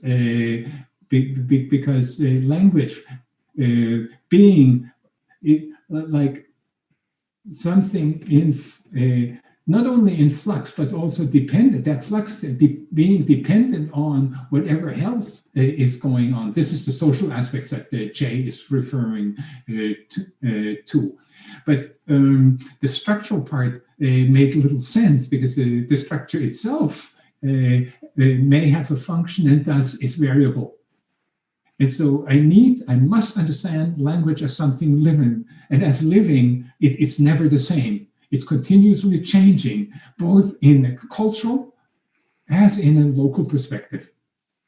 And I had one some 6 or 8 years ago. I wrote on that, giving lots of examples and these various scales about language as changing. In fact, if you follow, if you think about Wittgenstein in a strong sense, we have unfolding games and the moves in this games are themselves not they're themselves developing. Whether something is possible or sayable or so is itself part of that mix, unfolding mix. And so this would then be my perspective on language from a transactional perspective, always as part of a flow with a history of flow and creating new forms of flow, and rather than as a fixed system that allows certain things. And the different contexts are of course, they're constrained. If you publish in an APA journal, then they want you to use that rather than which is natural in British context. But if you publish somewhere else, or poets, part of the game of being a poet is carrying boundaries, allowing us to see new, hear new things, and which means that we need to learn to hear, and language is part of learning to hear, just as art is part of allowing us to see in new ways. Which means that we cannot understand it as a structure, but as an unfolding, so that in terms of an unfolding events that affect themselves. Qinghua has a question. So Qinghua, you've listened. Yes, I have a question. Actually, I really like the metaphors and the examples that you shared in illustrating and elaborating the concepts of transactional.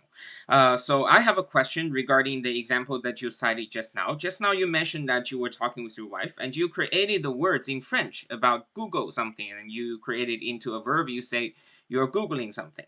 Okay, so if you're taking at your transactional perspective, if I go on to find where do you actually located in the flow of creating that word, I could say that, okay, so you have been accustomed to using Google. Both of you have been using it. You have the experience of using it for a while. So that is what have maybe triggered you to actually created the words Google in French in a verb form.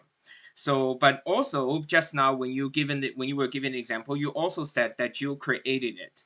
So I was wondering, like, I think both of the statements might be true. And also, if we look into the flow, we may always find that we are in part of the flow. So we are having for example, we are having like a seminar now because you know Angel, because you develop a relationship. So we are always like in a flow. But I can also say that you made a choice that today you wanted to join this. You accepted our invitation, wanted to hold this meeting. So my question actually is then. What if we want to do some analysis? So where do we find like how can we like maybe ask the question? So like depends on what, maybe we depend on the context we make our claims, or depend on a research question. So how can we make this how can we make analysis useful? Because if you want to find a position in the flow, maybe we can always find ourselves in one, right? But and sometimes I think my intuitive feeling is that sometimes our subjectivity also matters. So I think it's hard for us to find like where do we locate ourselves, or how to make the decision. That's the question that I want to ask. Well, I didn't make a decision to use the word Google. In French, it would be Google. I hadn't heard it in English, and I hadn't intended to say it. I found myself saying it. So phenomenologically, I found myself saying it. It wasn't because I made the decision beforehand. Yes. So this is one thing, and I think it's very important, because it's also then important in terms of situating myself as a researcher. Of course, I write up a research project to get funding and to have some graduate students and some other people working with me. But having been trained as a quantitative scientist and having been a physicist, I find it really less interesting to use a theory and then see if I can confirm it or disconfirm it. I found it very. I was rather interested in how in understanding. Can we make sense of what's the sense of these people in this situation? Can we understand what's going on and how these events come about? And so I actually allowed myself to be open to things that I've never seen. It's more like an artist who as a number of artists themselves, like Kandinsky and also philosophers suggested, what they're doing is not externalizing something that's already in their mind. They're actually allowing themselves to see in new ways and to seeing in what they have done. In fact, painters, they often step back from their painting. And why do they step back? Well, to see what they have done in what they have been doing. And I understand myself as a scientist, as a learning scientist, more in that way. That I set a particular kind of situation, and then I look for and try to deeply engage with my object, which will be the tape or the many tapes that we have recorded. And in fact, there is a practice, I don't know whether you have engaged it. It was described as, it has come out of the sort of California research culture. It's called interaction analysis. In interaction analysis, you have a group of people interacting over a tape, videotape, where people are interacting. So you have interaction at two levels occurring. So in my experience, when I asked graduate students to bring something interesting, and they often prepare, 15 minutes and lots of materials to look at. I brought lots of stuff for us to look at. And what we end up doing is we get 90 seconds into the first tape and speak for 2 or 3 hours. In one situation, I had I accepted a person who did a PhD in Brazil, but who spent a year here with me. They call it the sandwich PhD. And she came, and in our first meeting, she had a videotape. It was 5 minutes long, and I think we actually made it through 5 minutes in a 3-hour session. And everything, there were enough ideas for 2 articles in these 3 hours articulated, and we did 2 research articles together. So to come back to your question, well, she decided to, for lots of reasons, to collect these tapes, and she had particular interests, and she worked with teachers to improve science teaching for 4- and 5-year-olds in Brazil. Lots of reasons. And then she created these materials. And then we looked at these materials, and there was lots of interesting stuff that we found. It wasn't that we intended this interesting stuff. We found interesting stuff. And we found interesting stuff that allowed us to write about things like about agency and passivity, about pairing these two, about margin and center, ideas like who is marginal and central with respect to a community of practice. And we wrote about that after looking at 5 minutes of videotape. That's where these ideas were created, and they were interesting. So we allowed ourselves, rather than to say, okay, people have misconceptions, let us look at these tapes and identify all the misconceptions that are there.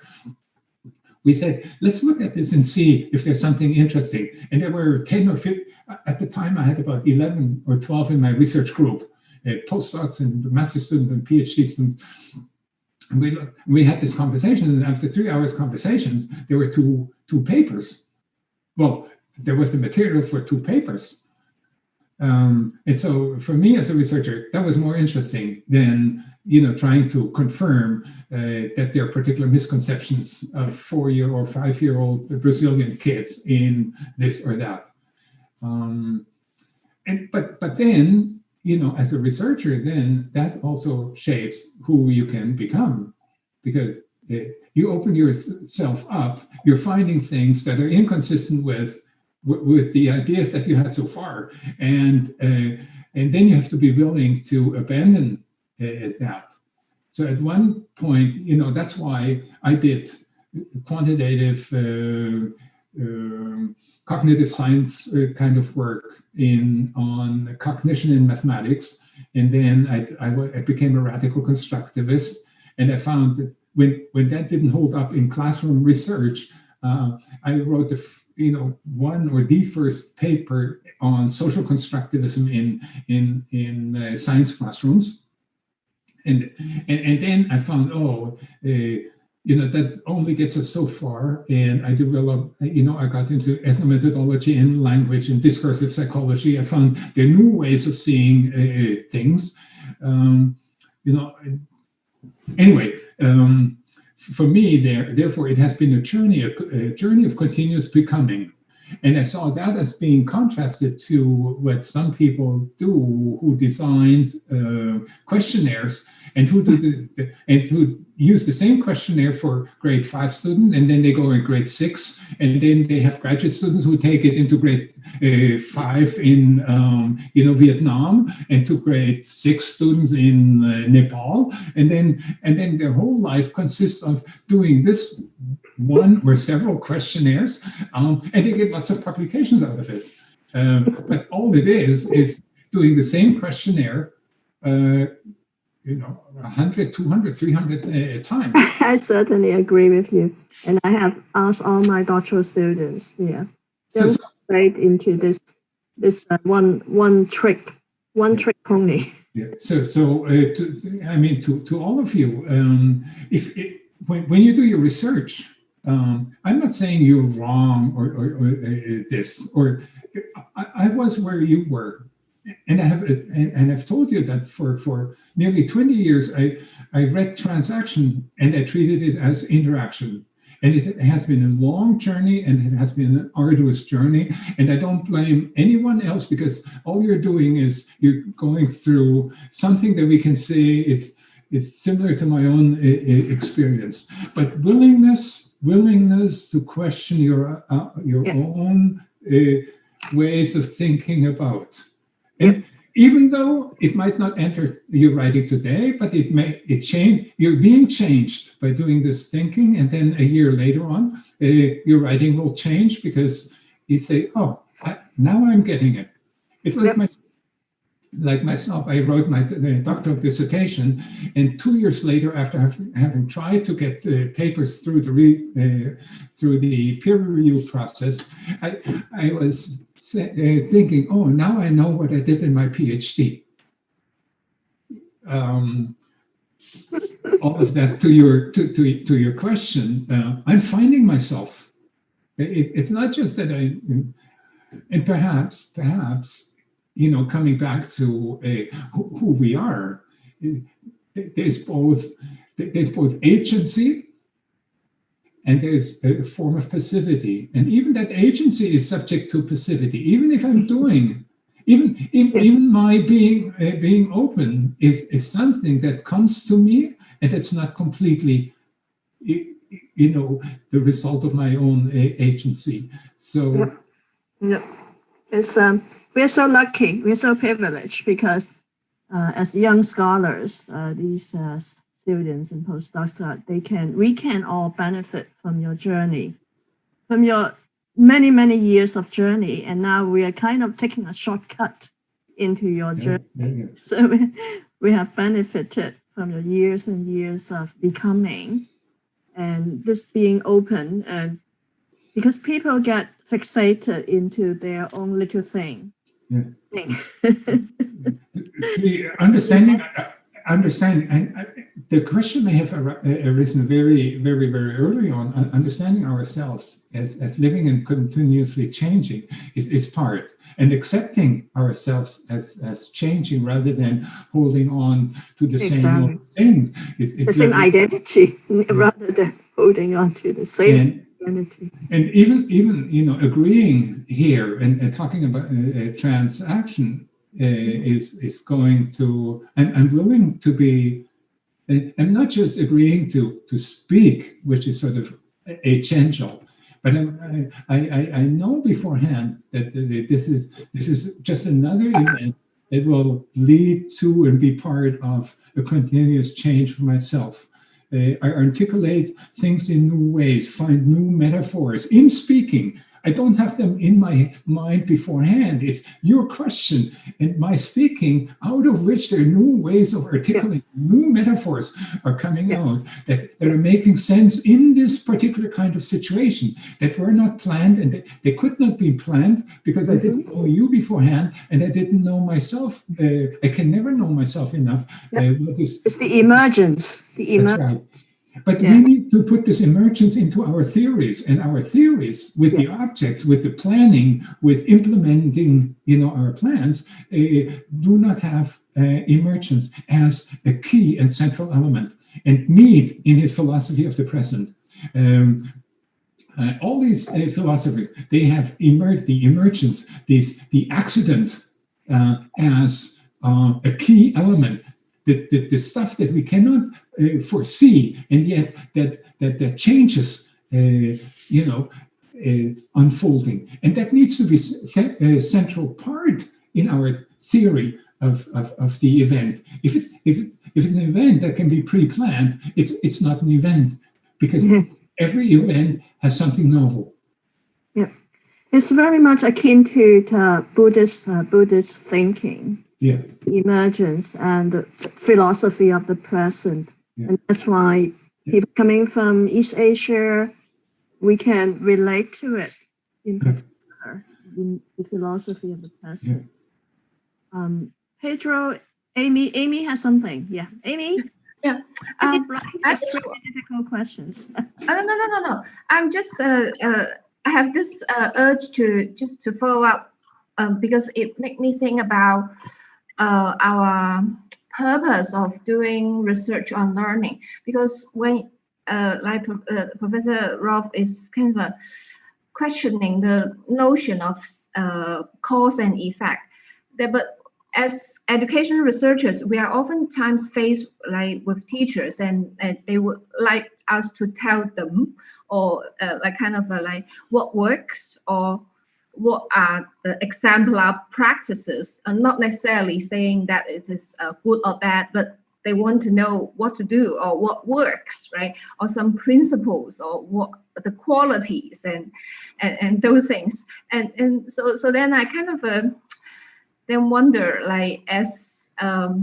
then how from a transactional perspective, then how we as educational researchers could work together with teachers in responding to, because there's certainly quality assurance or all kinds of those top-down measures, or those mechanisms or mentalities there, right? So that's my my hunch in kind of emerge from listening to you, and what is your probably a kind of a short motto that you could advise us. See, this is I think this is very difficult, the question that you ask, because I have experienced it once myself before. I mean, a very key experience in my teaching. I had agreed to take to teach, when I started here at Victoria, and they didn't have me in their planning yet, to teach a course for elementary teachers on teaching science. And I already had some recordings from my own classrooms, and also from classrooms in Vancouver when I did the research in elementary school science. And I brought these videotapes and watched them with the students, and they told me, yeah, well, we see that it works for you, and we see, that there's lots of interesting stuff going on, and the students seem to be learning. But now tell me what I have to do, because I can't do it. And now tell me what I can do so that I am successful. And that's sort of in a part anecdotally inspired answer to what can you tell teachers to help them. Well, even if you show them, they may not be able. They may say, well, you can do it, but I can't. I can't teach like this. So tell me now something how I can teach. So telling is probably the first problem. You have to say, I can't tell people how to teach. So the next step would be, I can show them, but that again is just some abstract way of, they can see it, but still say, I can't do it. Well, what about having us do it together?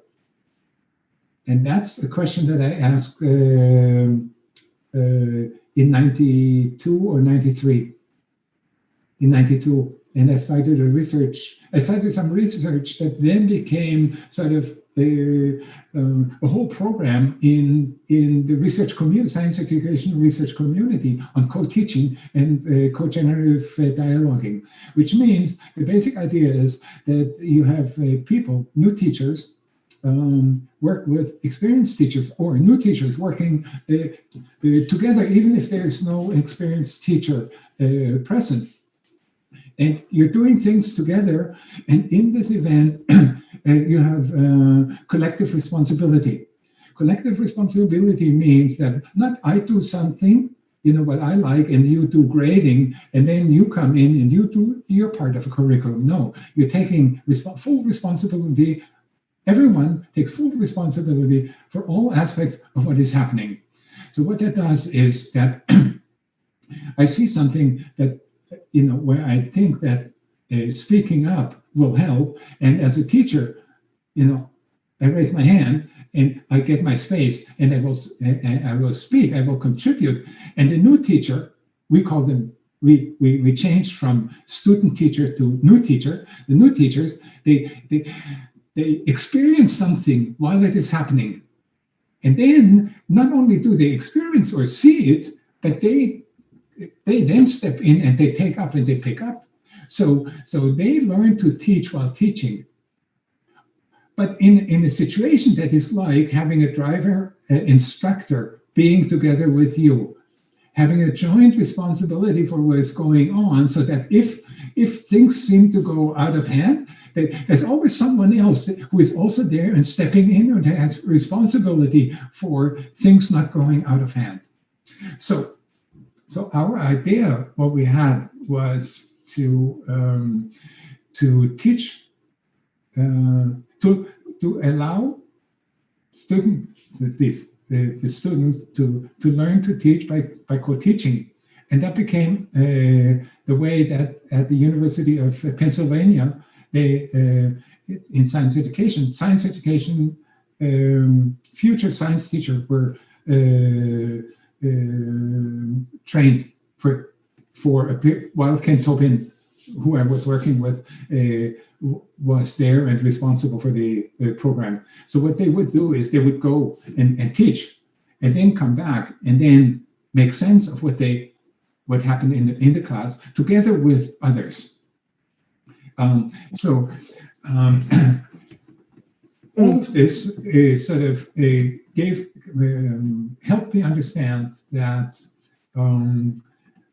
that all sorts of people can learn to teach while teaching, and in fact that if we allow this to occur, we would have more human resources in schools, because rather than seeing students, teachers, and they're joined, we see them as co-responsibles in the classrooms, and their teacher training occurs while they're actually contributing something to learning to occur in schools. And I have come to understand it as a resource that we're not making use of. It's a resource that's easily available. And so, yes, back to the starting point, I cannot tell people what to do and to teach too, but I can invite them into situations to teach with me, teach in a way that's consistent with understanding it as, from a transactional perspective. We can then look at the videotapes that have occurred, what we have been doing, and I can say, do you see here, see? For me, this was emergent.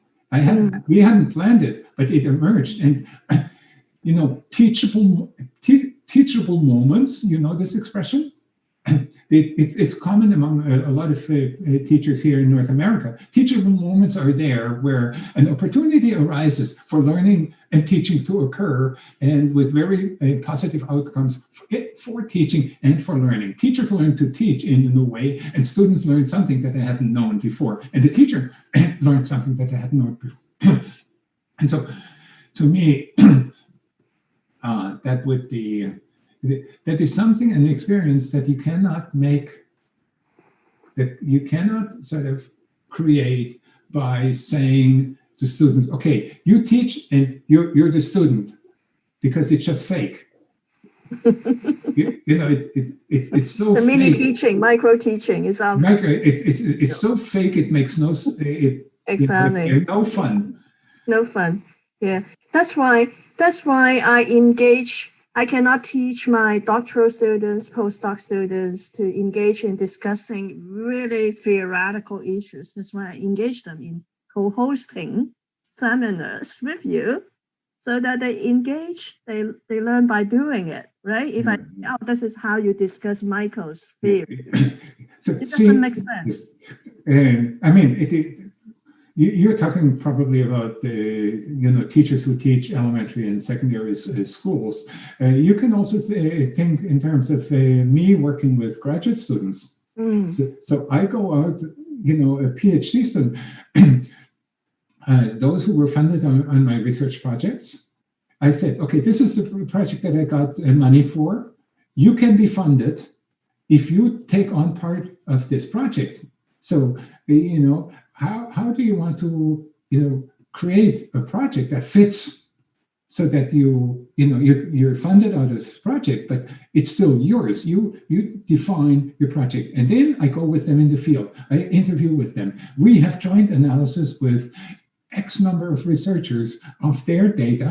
We videotape this joint analysis, and the student walks away and has lots of ideas. They don't even need to take notes.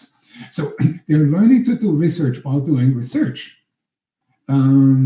They are learning to frame questions while doing research. They don't have to ask their question and then do the research at the point when they can't even, they don't even know what are good questions. It's like in science teaching, they used to be way back, it was developed in the 60s, but it was an experiment that they often did with balanced beam.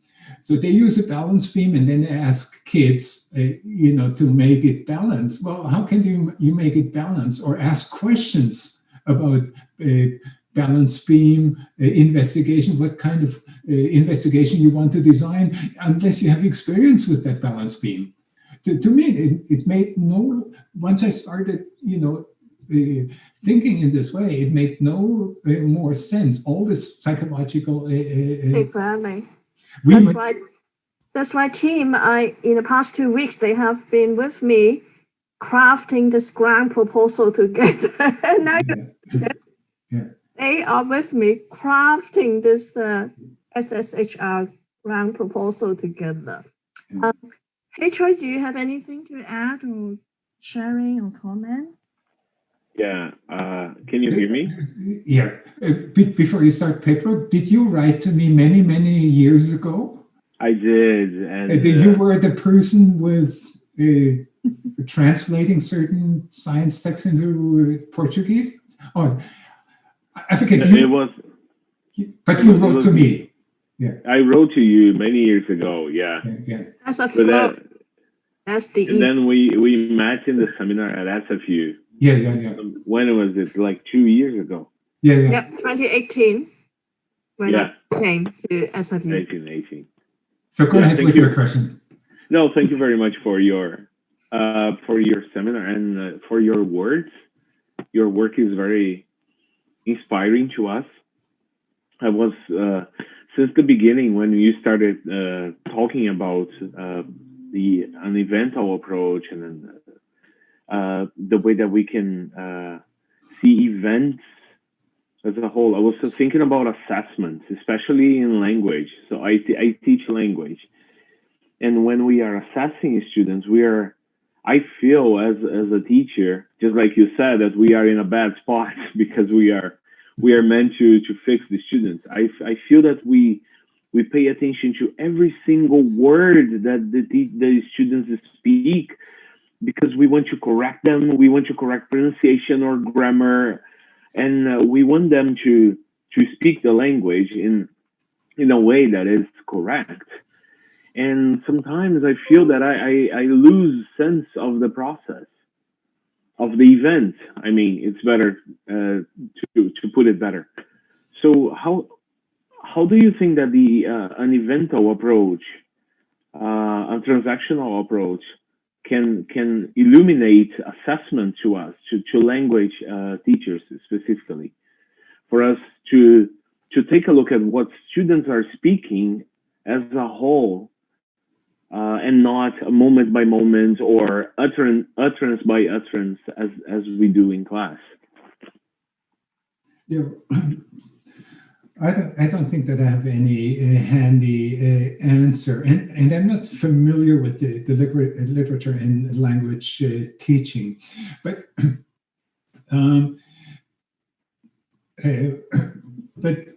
from the little I know, it would make more sense to me to have a whole language, a whole situational approach, where students use language and where the evaluation is, if you need to make evaluation to pin on individuals, then it has to be more considering what the particular contexts are. So two things that I wanted to say. One, that speak to your question. One is there was an American psychologist, educational psychologist, Richard E. Snow, very interested in, he was involved in assessment and in assessing and so on.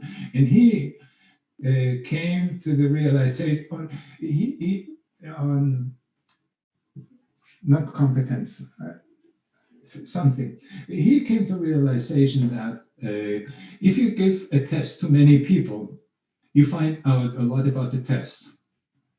And if you take a person and if you take many tests and give it to the same person, you learn a lot about the person.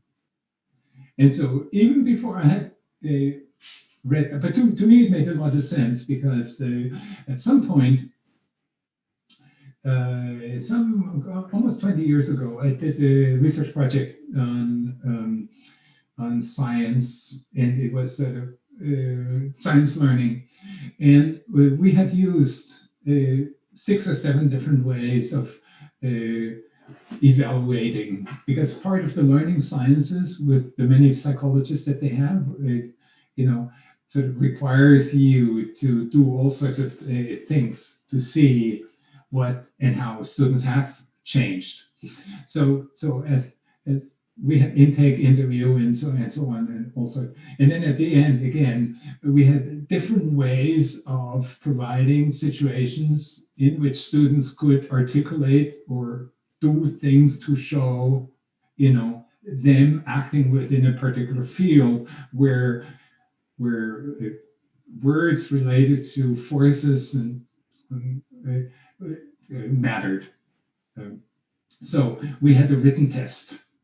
We had students with different answers on the written test talk about the differences. So what we did after the written test, we took the students, we sort of graded the test, and then we had the students argue about the differences. And then we had the sort of designed balance beams and so on. We were asking them questions, and then we had them solve issues that were, how do you get this thing out of there?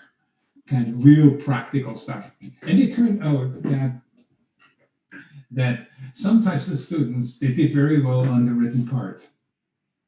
And these are traditional, among others, Asian, residents from North Vancouver. They really did well on the written part, but on all the other parts, they didn't do so well. So when less well. And in fact, it turned out that that a lot of our handicapped students who were marked as LD and so on, they showed up, because in all the practical kind of articulation where you showed concepts, the concepts in working or in an argument, they turned out to be much better. So a variation of the context. To your question about assessment, if you wanted to know more about students and about then putting them through a whole lot of situation and taking each and understanding each of these situations with the student as a particular object for making an assessment. So you make the assessment and you say each of these assessments is one that assesses individual in context, organism as a whole, organism in environment, organism meaning the student in an environment. You look across all of these and at how language comes to be mobilized in all of these. Do the things, are the things getting done that were supposed to be, happening? And it may turn out that even though there are little things that are not according to your plans, a student using this or that word, that they still are getting done. Seeing that as a progress, as a work in progress, is a different way to go about assessment than seeing it as a mark of who this individual is at this point. So when I was working with graduate students, I never looked at, I told them always, you know, my perspective is not the paper that you get at the end. My perspective is on the becoming, and the becoming view successful in life. So if you become a professor, a full professor, and you get a research grant and you get published, then you know, then together we have achieved, you know, what we might want to achieve. And so I never told them off because they didn't do this or that. And I may, certain things I may have to repeat years, you know, for years. See this, you know, we cannot get into this journal, you know, with this kind of writing. And rather than having students write, when you look at my students or my CV, you see that students are involved in a lot of papers. Many of that they've first authored, and others that I second authored, and others that I first authored, and they, in fact, what we did is we write these pieces together. So all of my students had done PhDs by publication, even though this didn't exist here at UVic, because it allowed us to engage in a project with joint interest to write something. And the student taking first, and the student might have written a piece. So I had one, Vivian Posser from Brazil, and she came and she barely spoke a word of English. And within 3 weeks, she was participating in her first paper that we wrote in our class. And within 3 months, she had her first conference proposal. And her first paper, she had to write the first draft. And then we rewrote this draft. I take the first page or two, and I rework it. And I say, okay, so now you do the rest of the text with this.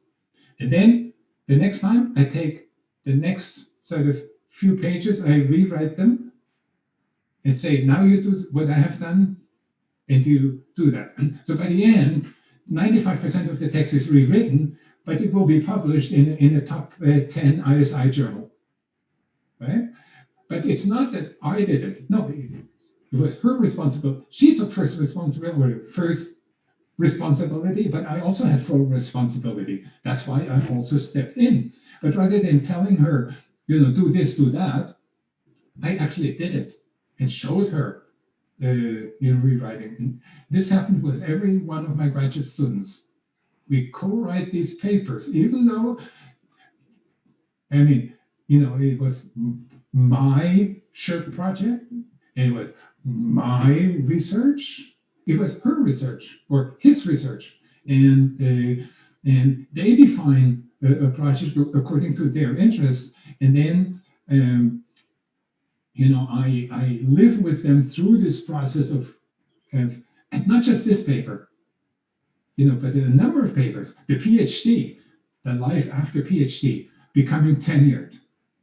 I always say to those, and so I cannot say, okay, you know, you're incapable, or you can't do this or that, or I think we have a big perspective. It's a long range, and so to come, you know, if you in your language, if you took that perspective, and that this is long, here are some things that, you know, we could do like this or like that. Because if you're evaluating, then you're exactly against what I understand Evental to want to be doing with the translanguaging perspective, which is that allowing ways of articulation that's not just one language, but that they're useful places for all sorts of things to happen that are not devalued. Because if you're saying, oh, you know, this is no good, or you get an F on this, what you do is you discourage. And, you know, there has been a long time, I repeated grade 5 because I almost flunked, but I flunked mathematics and other things. And so I repeated grade 5. And eventually I became an applied mathematician. But with all the negative experiences I had right through, even in university, I was saying, I had this sort of phrase: if you want to lose interest in something, go and take the class at school or a course at university. It's virtually guaranteed that you're losing interest. Yes, yes. Do a PhD in education, then you lose interest in education. Well, in education, it depends. So some people have to do, and then they do the same old things over and over. And but so you have to be able to frame. See, to come back to your assessment, why not ask students to articulate and talk about something of their interest, and in the kind of context that they are interested in, and look at what are their plans and where do they go, and how when they turn back on what they have said and done, what are their reactions? Make them articulate the reasons or assessments, and you will see it's not that bad at all. So I once it's actually a chapter it became a chapter in a book, and that I received an award for social engagement, and it was also a paper at the conference awarded. It was about Davy, and little Davy in mathematics class. Yeah, the teacher said, here's some numbers, and make a graph. And we followed David around, and out of the 26 or 28 minutes that was allotted to the task, David was spending 90 seconds on that task. And so when you looked at David doing math, you would say he's completely acting according to the LD label. So he did. Of course, he would have failed if his peer didn't do the work. He would have failed. He ran around, he shared drinks, he did all sorts of stuff, but nothing had anything to do with doing the graph. We looked at Davy. I had designed a curriculum. It was basically the kids. We brought an environmental activist into class, and she was talking, and the kids then were saying, how can we contribute?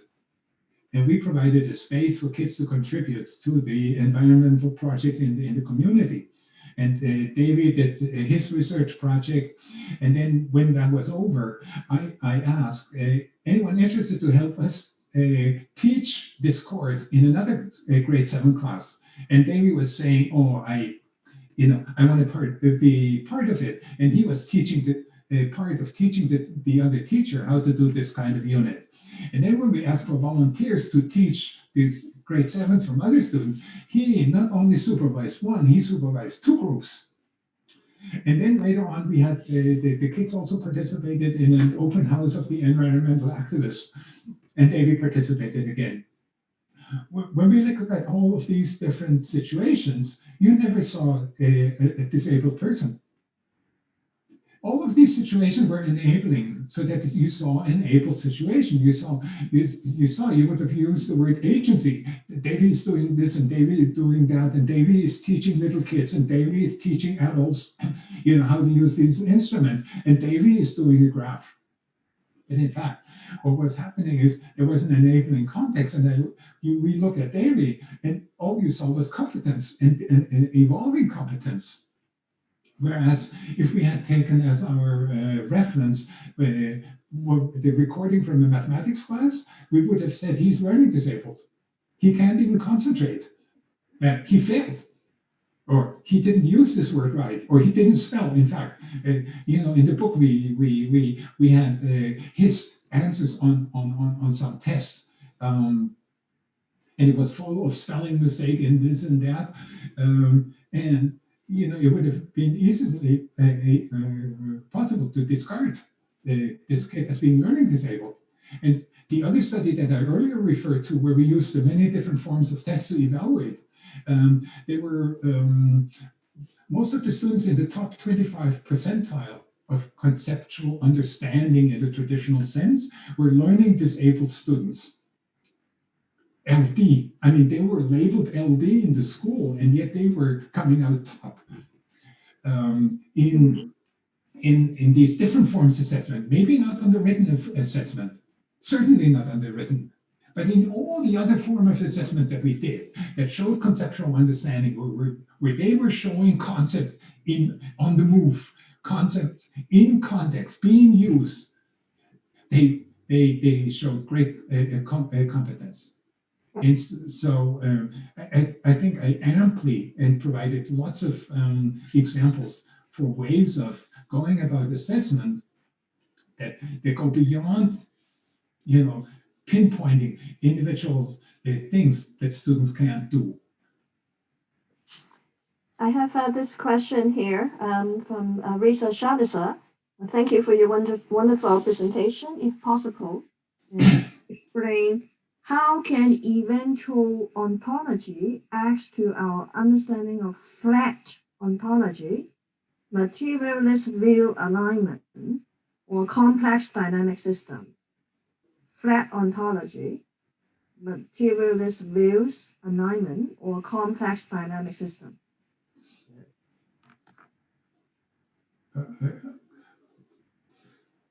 Yeah, I don't know the whole of what the question is asking, but I think that the evental perspective goes beyond the materialist.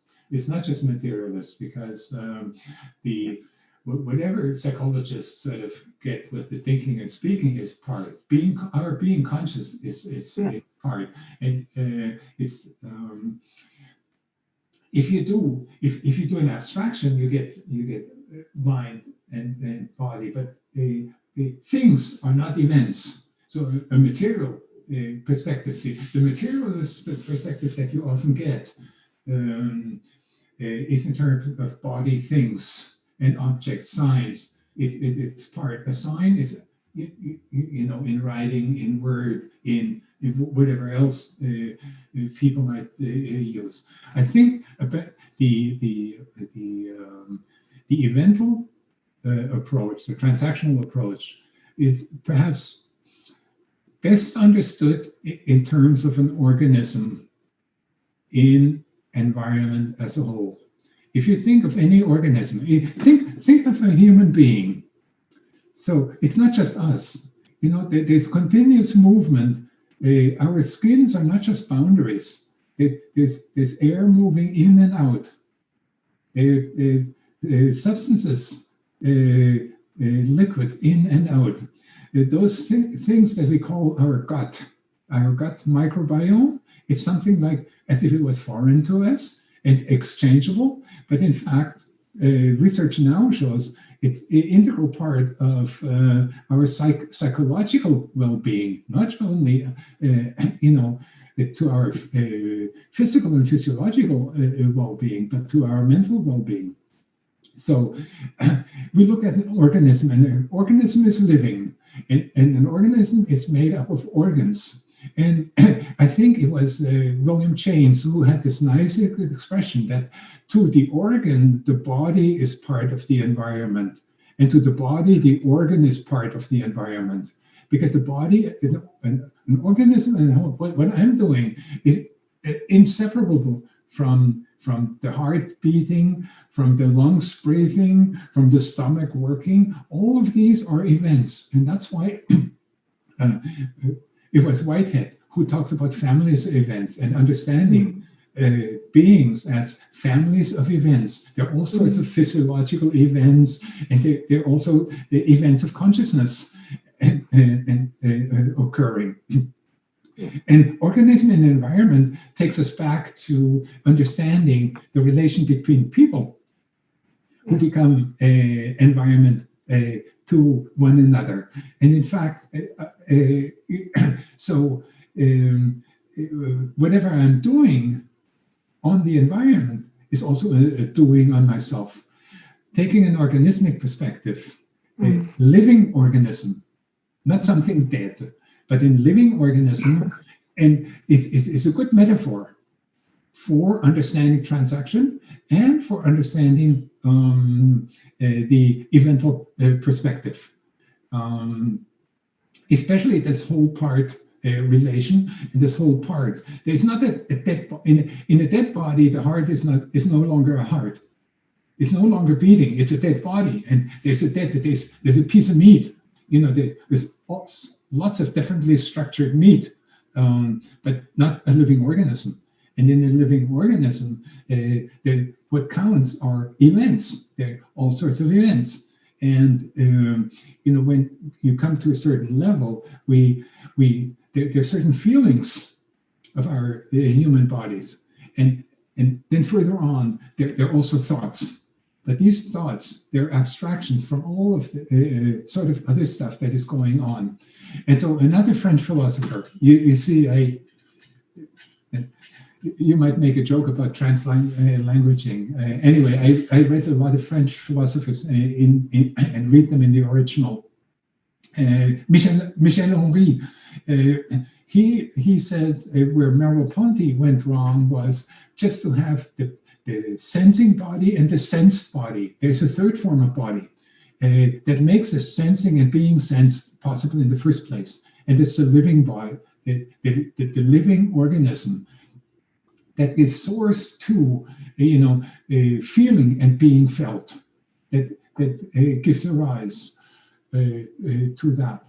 And I think the organismic perspective, much more than abstractly using the word transaction, is what helps us understand, there is a complexity. We can't understand a human being without the environment, the breathing, and not just the breathing through the mouth, but also the breathing through the skin, all sorts of other things that are occurring. So they're events, and these events cannot be understood without events in the immediate and in the longer environment. And more complexity arises when you say, there's also memory, there's remembering, a form of event that is occurring and that is shaping and being shaped by what happened. Whether I remember something is in fact dependent or maybe dependent on the environment. You are forgetting something and you sort of have a sense, if I turn around, I will remember. Or you turn to a piece of writing, or I had a hard time remembering the name of Wittgenstein, so I turn and I look at my screen monitor over here, where I have my whole literature on the computer files, and I know the name Wittgenstein is down there. So the environment is remembering. It's not just me remembering. It's the environment and enabling. The evental perspective, for me, the organismic perspective, thinking of organism rather than thinking materialism. Materialism is abstract. Transaction is a bit abstract. The organism is not abstract because we're living organisms. And the living organism. The living organism perspective, the evental perspective, and we cannot just say control it. And so as organisms, we're part of the universe, and we're affecting the universe, and we're the universe, and as much as we're being affected by it. I say this is very, very akin to what I grew up with, the Buddhist philosophy. But now, the challenge, Angela, is, I understand that.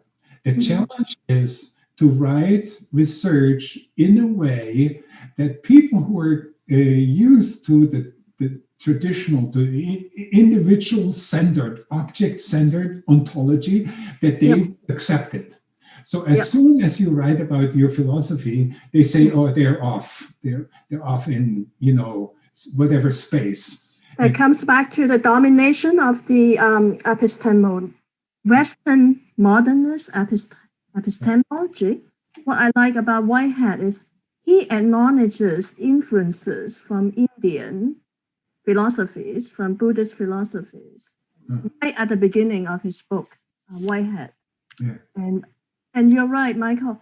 The whole system, the whole neoliberalist academic system. Sunny is in the audience. Sunny Lau. Sunny made a comment. When we write our short grants, we are forced by the grant policy makers to specify how many % of contribution in this co-authored paper. How do I quantify? 20%?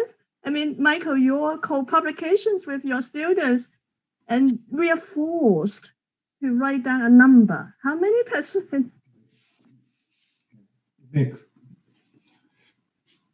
To me, it's it doesn't make little sense. I mean, even a dissertation in traditional sense is so much aspect of the context. I mean, rather than just of the person, his or her own. They get credit, but look at Nobel Prize. So these people get Nobel Prize in physics, but take away the cleaning lady, take away the people who build the machines, take away the builders who build the universities where they live, take away the baker that makes their bread, take away the farmer who grows the wheat or the rice, take away all these other things, and they're nothing. Exactly. That's what exactly the Buddhist monks taught us, that we are nothing without all these, what you just meant, what you just said. We are part of these events and flows, and the separation of self and other, this identity, I am me, you are you, without origin of all. So in my life, what has become a challenge is what I understood that to be the challenge, even though initially I didn't understand. It's sort of trying to find ways of doing research in which I actually can find that the research describes also my, individual life and experiences. How are these forms of experiences possible? And having theories that not only describe, everyone's other experience in abstract ways, but my own life in a very concrete way. And so, it started with constructivism. To me, it no longer makes sense because I didn't know where to look for my concepts. I couldn't find them. My conceptual frameworks, I couldn't find them. And yet, researchers, science education researchers, they sort of abstractly, they said, oh, you have this conceptual framework, when in fact, I could never find them. All these other things, the little accidents that happened to me in my life, where is that in the theory, in learning theory? It's not there. So I always ask these kind of things. How could I find myself doing the same things that the students were doing with these physics materials, even though I had a master's degree? And while I was doing this work, I was in Germany, a fellow of an institute, and I was working also with a research group there. And when I described some of the things I was doing, they said, it's impossible. I said, my experience is impossible? Yeah, they said, it's impossible in our theory, and so it doesn't exist. And so to me, all this radical constructivist theorizing that they did had no use, because they were denying me to have experiences that I felt. We felt we can feel the power of academia, always sanctioning action. And have active theory. This is where, to me, agency no longer made sense, because there's so much in my life that is happening that I have no control over, even though, I'm a fairly intelligent person, fairly successful in a lot of things, and yet I don't have control over. And now, where's my theory? If I don't have a theory where this is being enabled, it's not a good theory. Yep. And this is just the beginning of the event. We have our event has floated for 3 hours. Oh yeah, I haven't even eaten. And I need to inform our audience why Paul Thibault is not here. He's in quarantine. He's part of another flow of events happening to all of us, the pandemic. So that's why he apologized to us. He couldn't be here today with us, Paul Thibault in Norway, but he would like to join in again. So we would like to schedule part 2. This is just part 1. Okay, if we artificially chop it into 2 parts, okay, of this event, this floating event.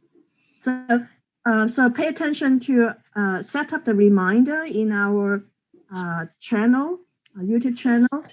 Once we've got Paul out of his quarantine in Norway, we will schedule part 2 of this event with Michael again. And possibly I will try to entrain Jay Lemke.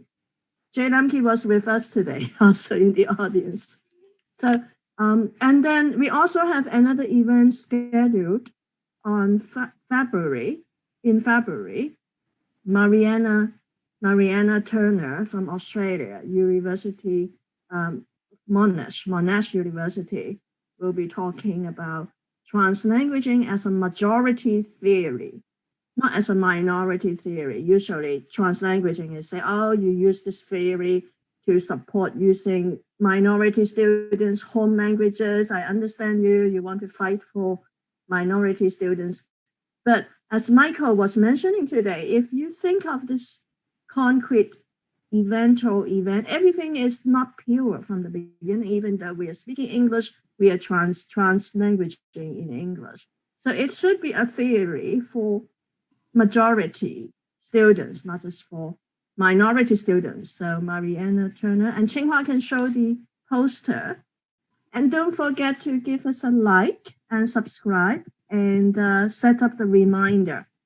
Press the little bell so that when we get Paul Thibault out of his quarantine, we will have the continuation of what we started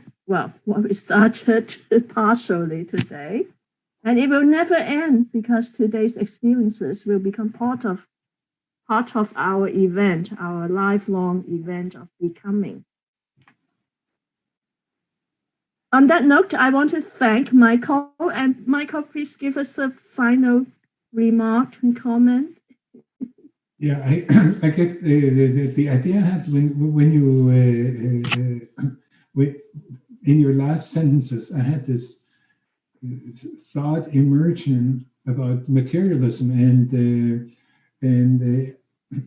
being older. I'm also thinking about death, and for me, from a material point of view, there's just gone.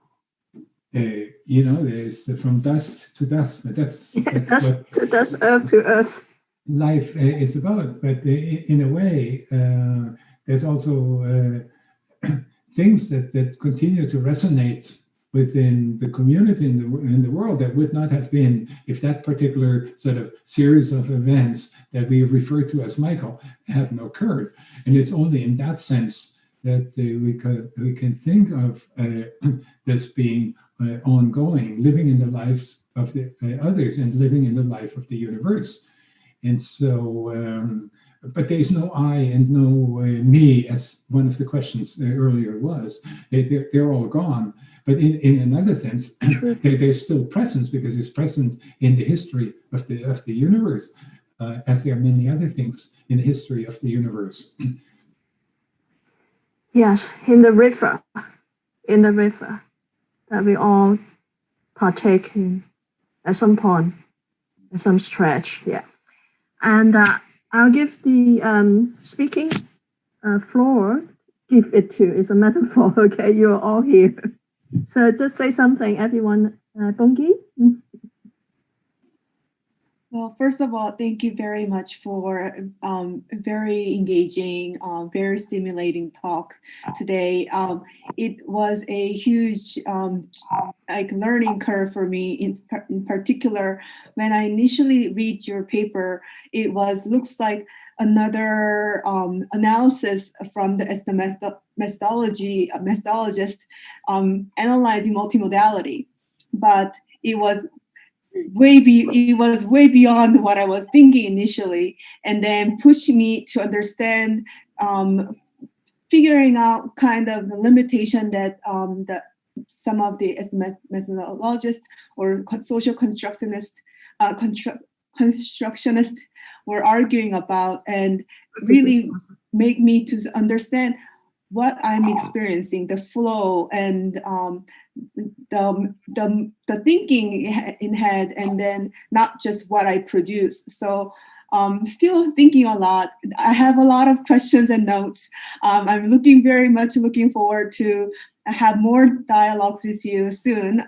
And thank you so much again. Thanks, Bungie.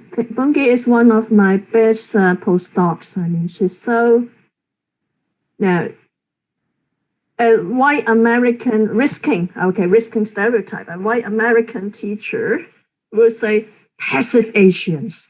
But Bungie is never passive, very active, even though she's not speaking all the time. And then we are this passive Asian.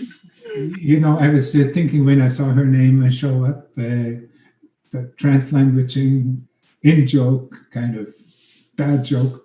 Her last name, Sohn, S-O-H-N, in German means son. So a son that you have. Right, son. No, son, like your offspring. Actually, my last name is in Chinese character is a grandson. Oh, yeah. Oh, that's interesting. Yeah. Yeah.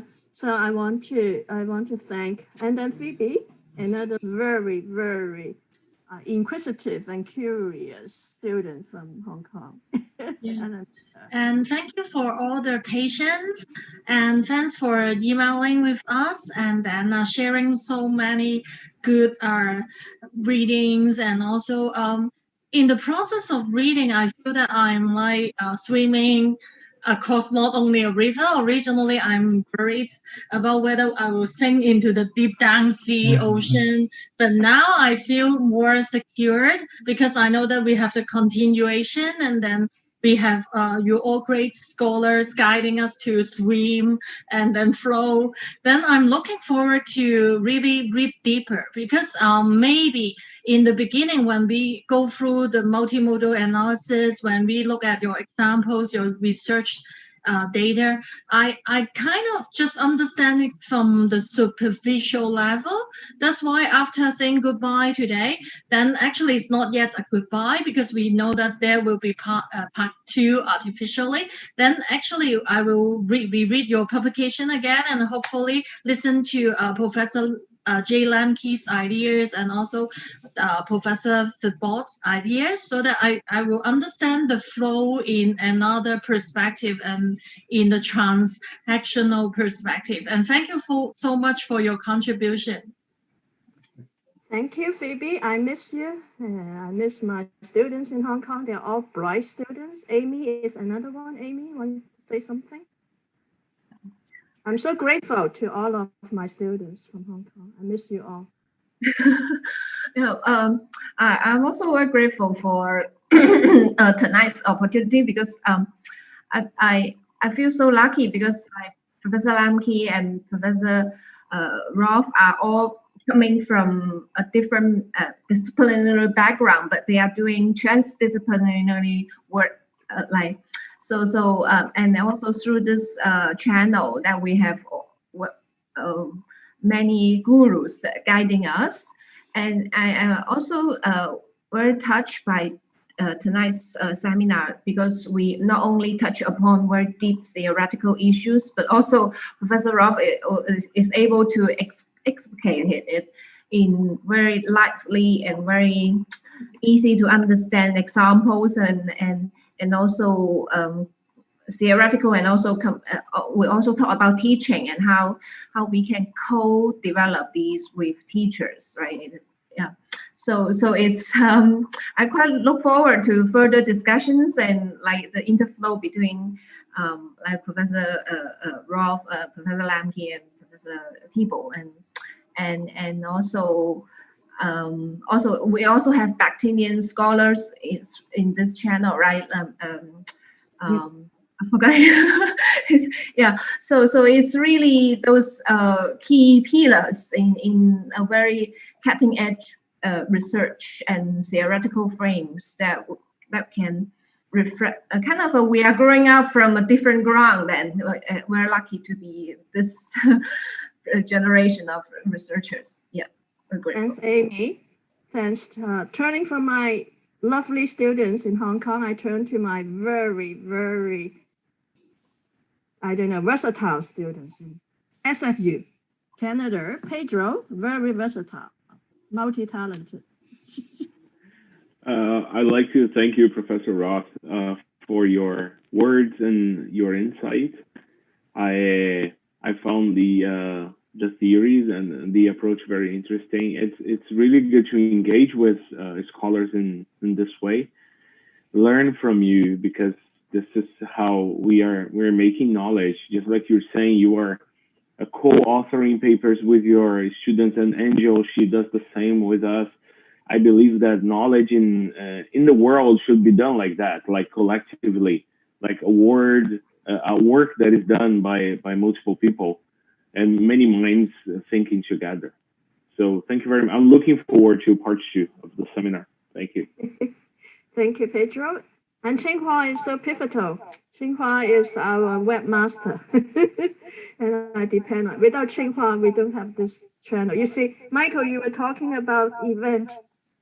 The fact that we could have this event because Tsinghua is helping us to start this channel. Tsinghua? Hi, I would like to echo what Pedro has shared just now. I think it's a great opportunity for us to have read the paper and also have the chance to hear you talking about your ideas and insights, like virtually in person. So I think that means a lot, and that not only helps us to maybe conceptualize the reading, but also get a chance to have our questions asked and answered.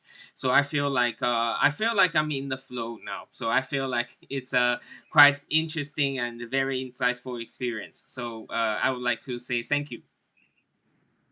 Actually, Tsinghua and I originally planned to visit to Michael, but because of the lockdown but once the vaccine is operating and we can visit you again, I will bring not just Tsinghua, but my whole group of postdoc and doctoral students in Pedro to visit you. What about that?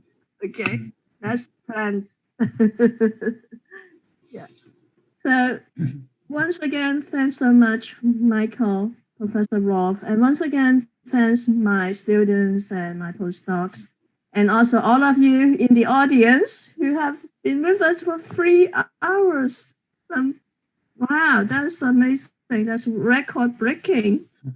Thank you. And give us a like, subscribe to our channel, and also set the reminder so that when we have the part 2, you will know. Okay? So we just say goodbye for now, but we know that we are in the flow. We are in the flow. Yes. Thank you. Thank you all. Bye.